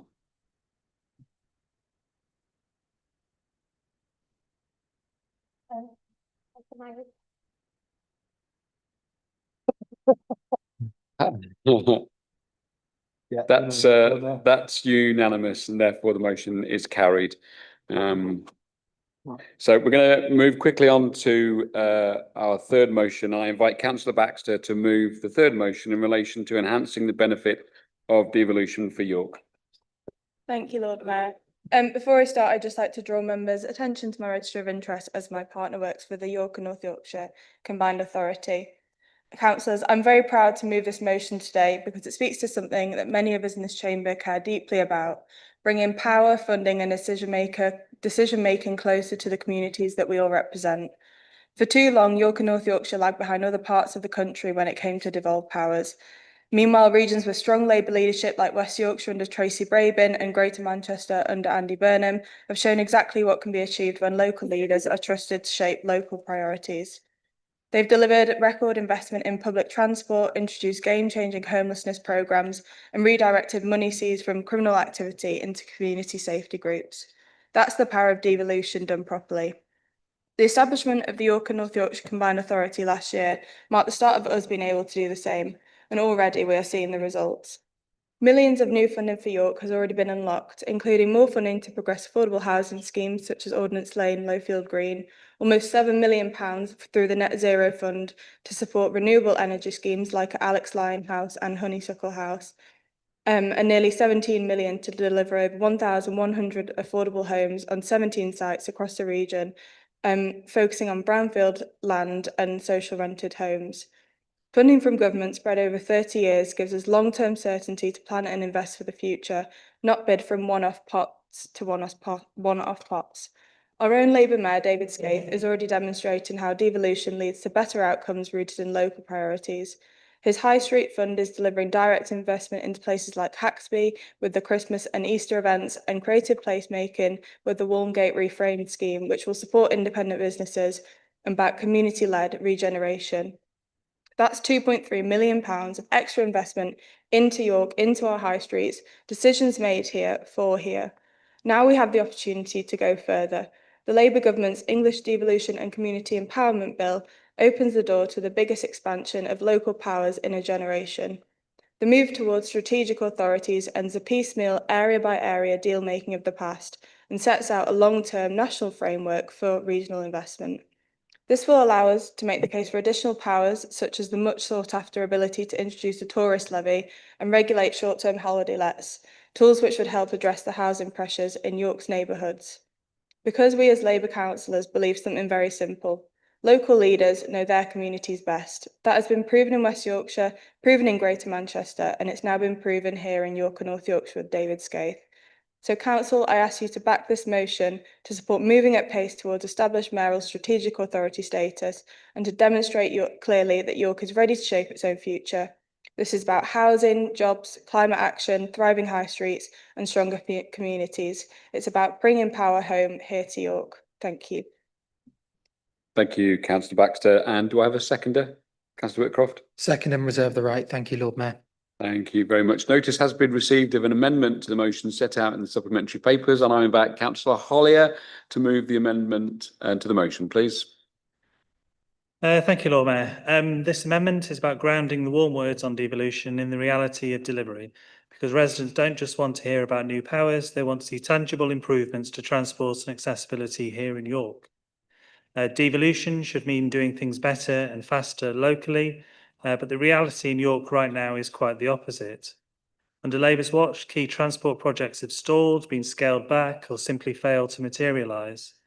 This motion is, frankly, an admission that Labour have failed to deliver the vital transport infrastructure that York needs.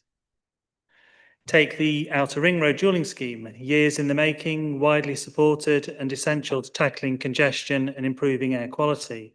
We left the project shovel ready.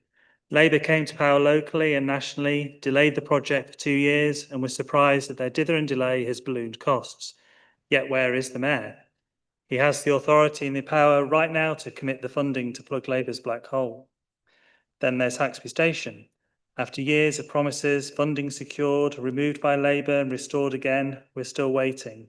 Residents in Haxby and Wigginton want the dither and delay to end. And the Dial and Ride service, a lifeline for many older and disabled residents, now gone with no replacement in sight. That is not just a missed opportunity, it's a serious failure of accessibility and inclusion. Our amendment doesn't ask for anything unreasonable, it simply calls on the Mayor to use the devolved powers and funding he already has to get on and deliver before asking Westminster for more. Because if we can't deliver the basics under existing arrangements, how can residents have confidence in wider promises of transformation? We all support the principle of devolution. Bringing decisions close to York is the right thing to do. But devolution must mean delivery.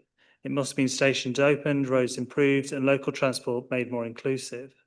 So this amendment strengthens the motion and makes sure that York's voice is not one of blind endorsement, but of clear expectation and accountability. Thank you. Thank you, Councillor Hollier. May I have a seconder to the amendment? Councillor Hook. Thank you, Lord Mayor. I'm pleased to second this amendment because while devolution promises a new era of local control and new opportunities for York, residents will rightly judge it not on council motions or press releases sent by 90,000 a year spin doctors that the Mayor is currently advertising for, but on what actually gets delivered on the ground. We all want devolution to succeed. For example, I really hope that the Mayor will provide more buses for the smaller villages in our ward by linking them to routes from North Yorkshire. But the simple truth is that delivery, not rhetoric, is what matters. And right now, the record is not encouraging. Labour's failure to move forward with key transport projects is already undermining public confidence in the combined authority.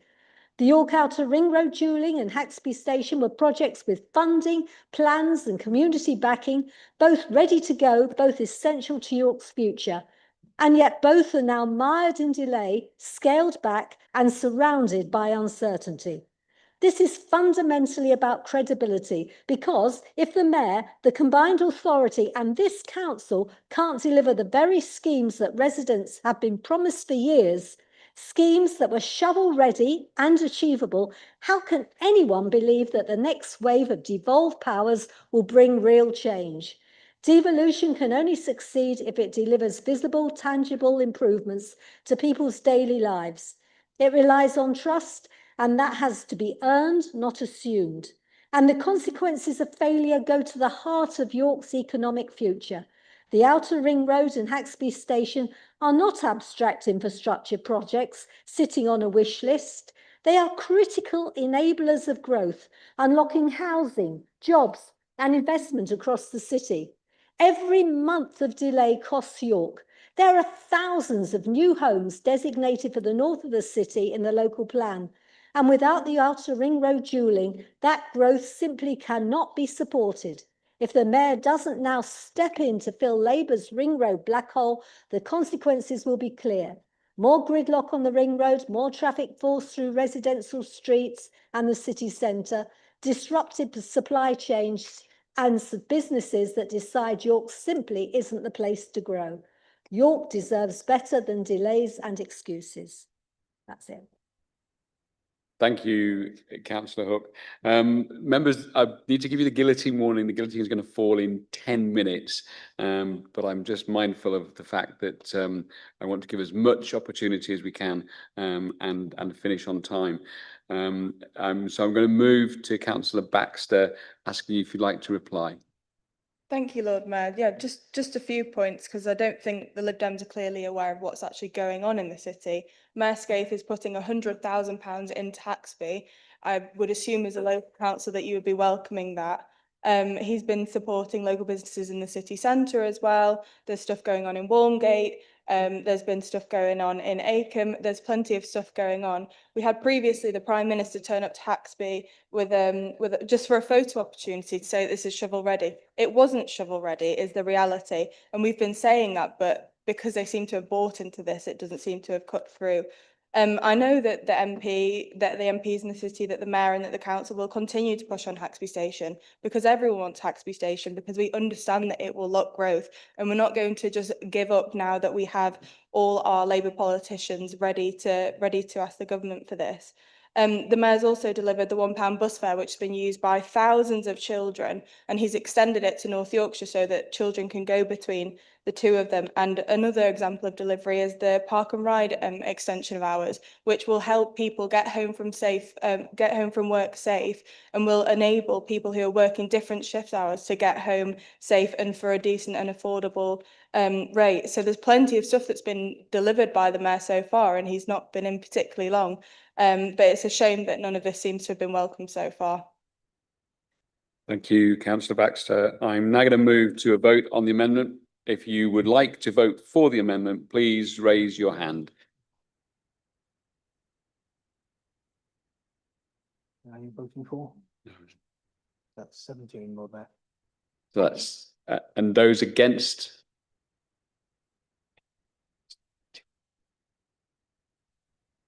$24. And yeah, so that's 24 against, 14 for. So the amendment. 17 for. Forgive me, 17 for. The amendment is therefore lost.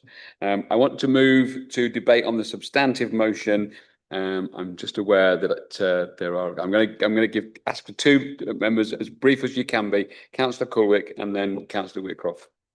Thank you, Lord Mayor. It's deeply disappointing that Labour have chosen to vote down our amendment that simply asks the mayor to use the powers and funding he already has to deliver key projects York needs. The reality is that York cannot keep waiting. The dualling of the outer ring road isn't a luxury. Without it, we see more congestion, more pollution, more frustration for residents and businesses, on the verge of missing a once-in-a-generation opportunity because the mayor and Labour administration will not commit to funding the scheme. We should all be united in calling for that investment, yet instead Labour have refused even to ask the mayor, just as they failed to ask the government to fill the gap before they decided on their transport infrastructure spending. It's a decision that shows where their priorities lie, not with the residents stuck in traffic morning and evening, not with the small businesses that depend on reliable transport links, but with protecting the mayor from being held to account. And that brings me to a wider concern, the way the whole process is being handled. When we created the combined authority, there was extensive consultation, councillors, business leaders, residents and partners, all brought on board. That's what secured trust and unlocked the investment York has already benefited from, investment which sadly is now being squandered through inaction. This motion, by contrast, has none of that. No consultation, no meaningful input from residents, just a top-down push to hand over more powers to the mayor without any demonstration that he can deliver on the ones he already holds. That's not how devolution should work. Devolution was never meant to be a blank check. It was meant to bring decisions closer to local people, not concentrate more power in one individual without accountability or meaningful scrutiny.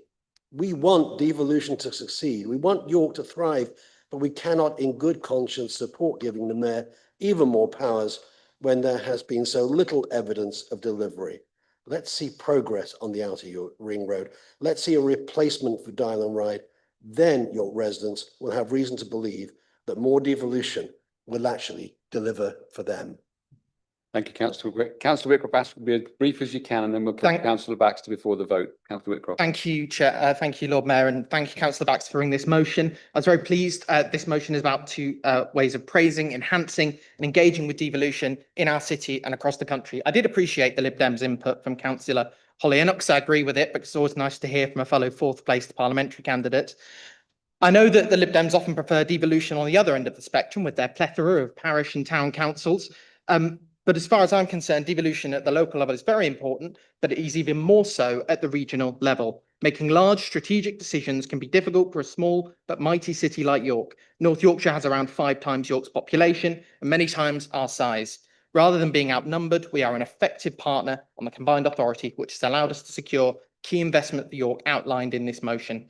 David Scaife is the ideal mayor for this area with his strong links to both county and city. I fear that if we had elected a different mayor, Councillor Hollier would have had a lot more to complain about. In the alternate universe of Mayor Keane Duncan, Councillor Hollier would have run out of paper with his amendment as a chaotic parking policy choked our city centre and much needed funds would be siphoned away to buy a hotel in Scarborough.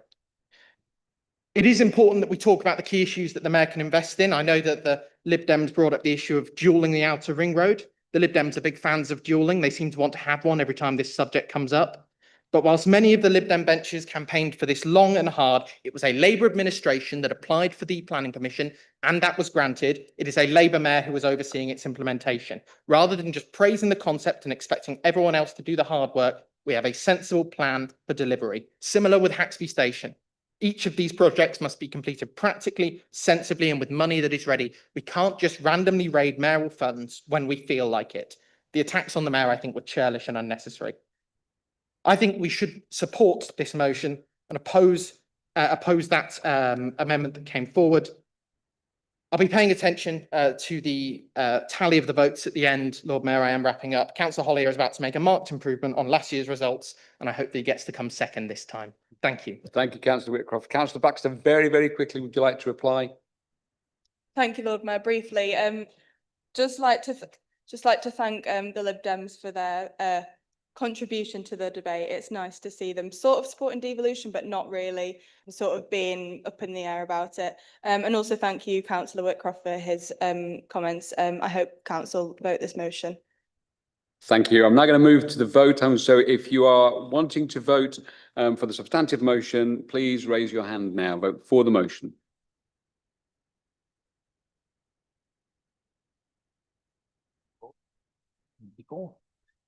If you wish to vote against the motion, please raise your hand. And abstentions. Yeah, so it's 24 for, none against, 17. The motion is therefore carried. Thank you, members. Please, we're not quite there yet. Thank you very much. I think it's been a really, really good council meeting, and there are no urgent businesses to consider. And so that concludes the business for this evening. Thank you very much. Please have a safe journey home.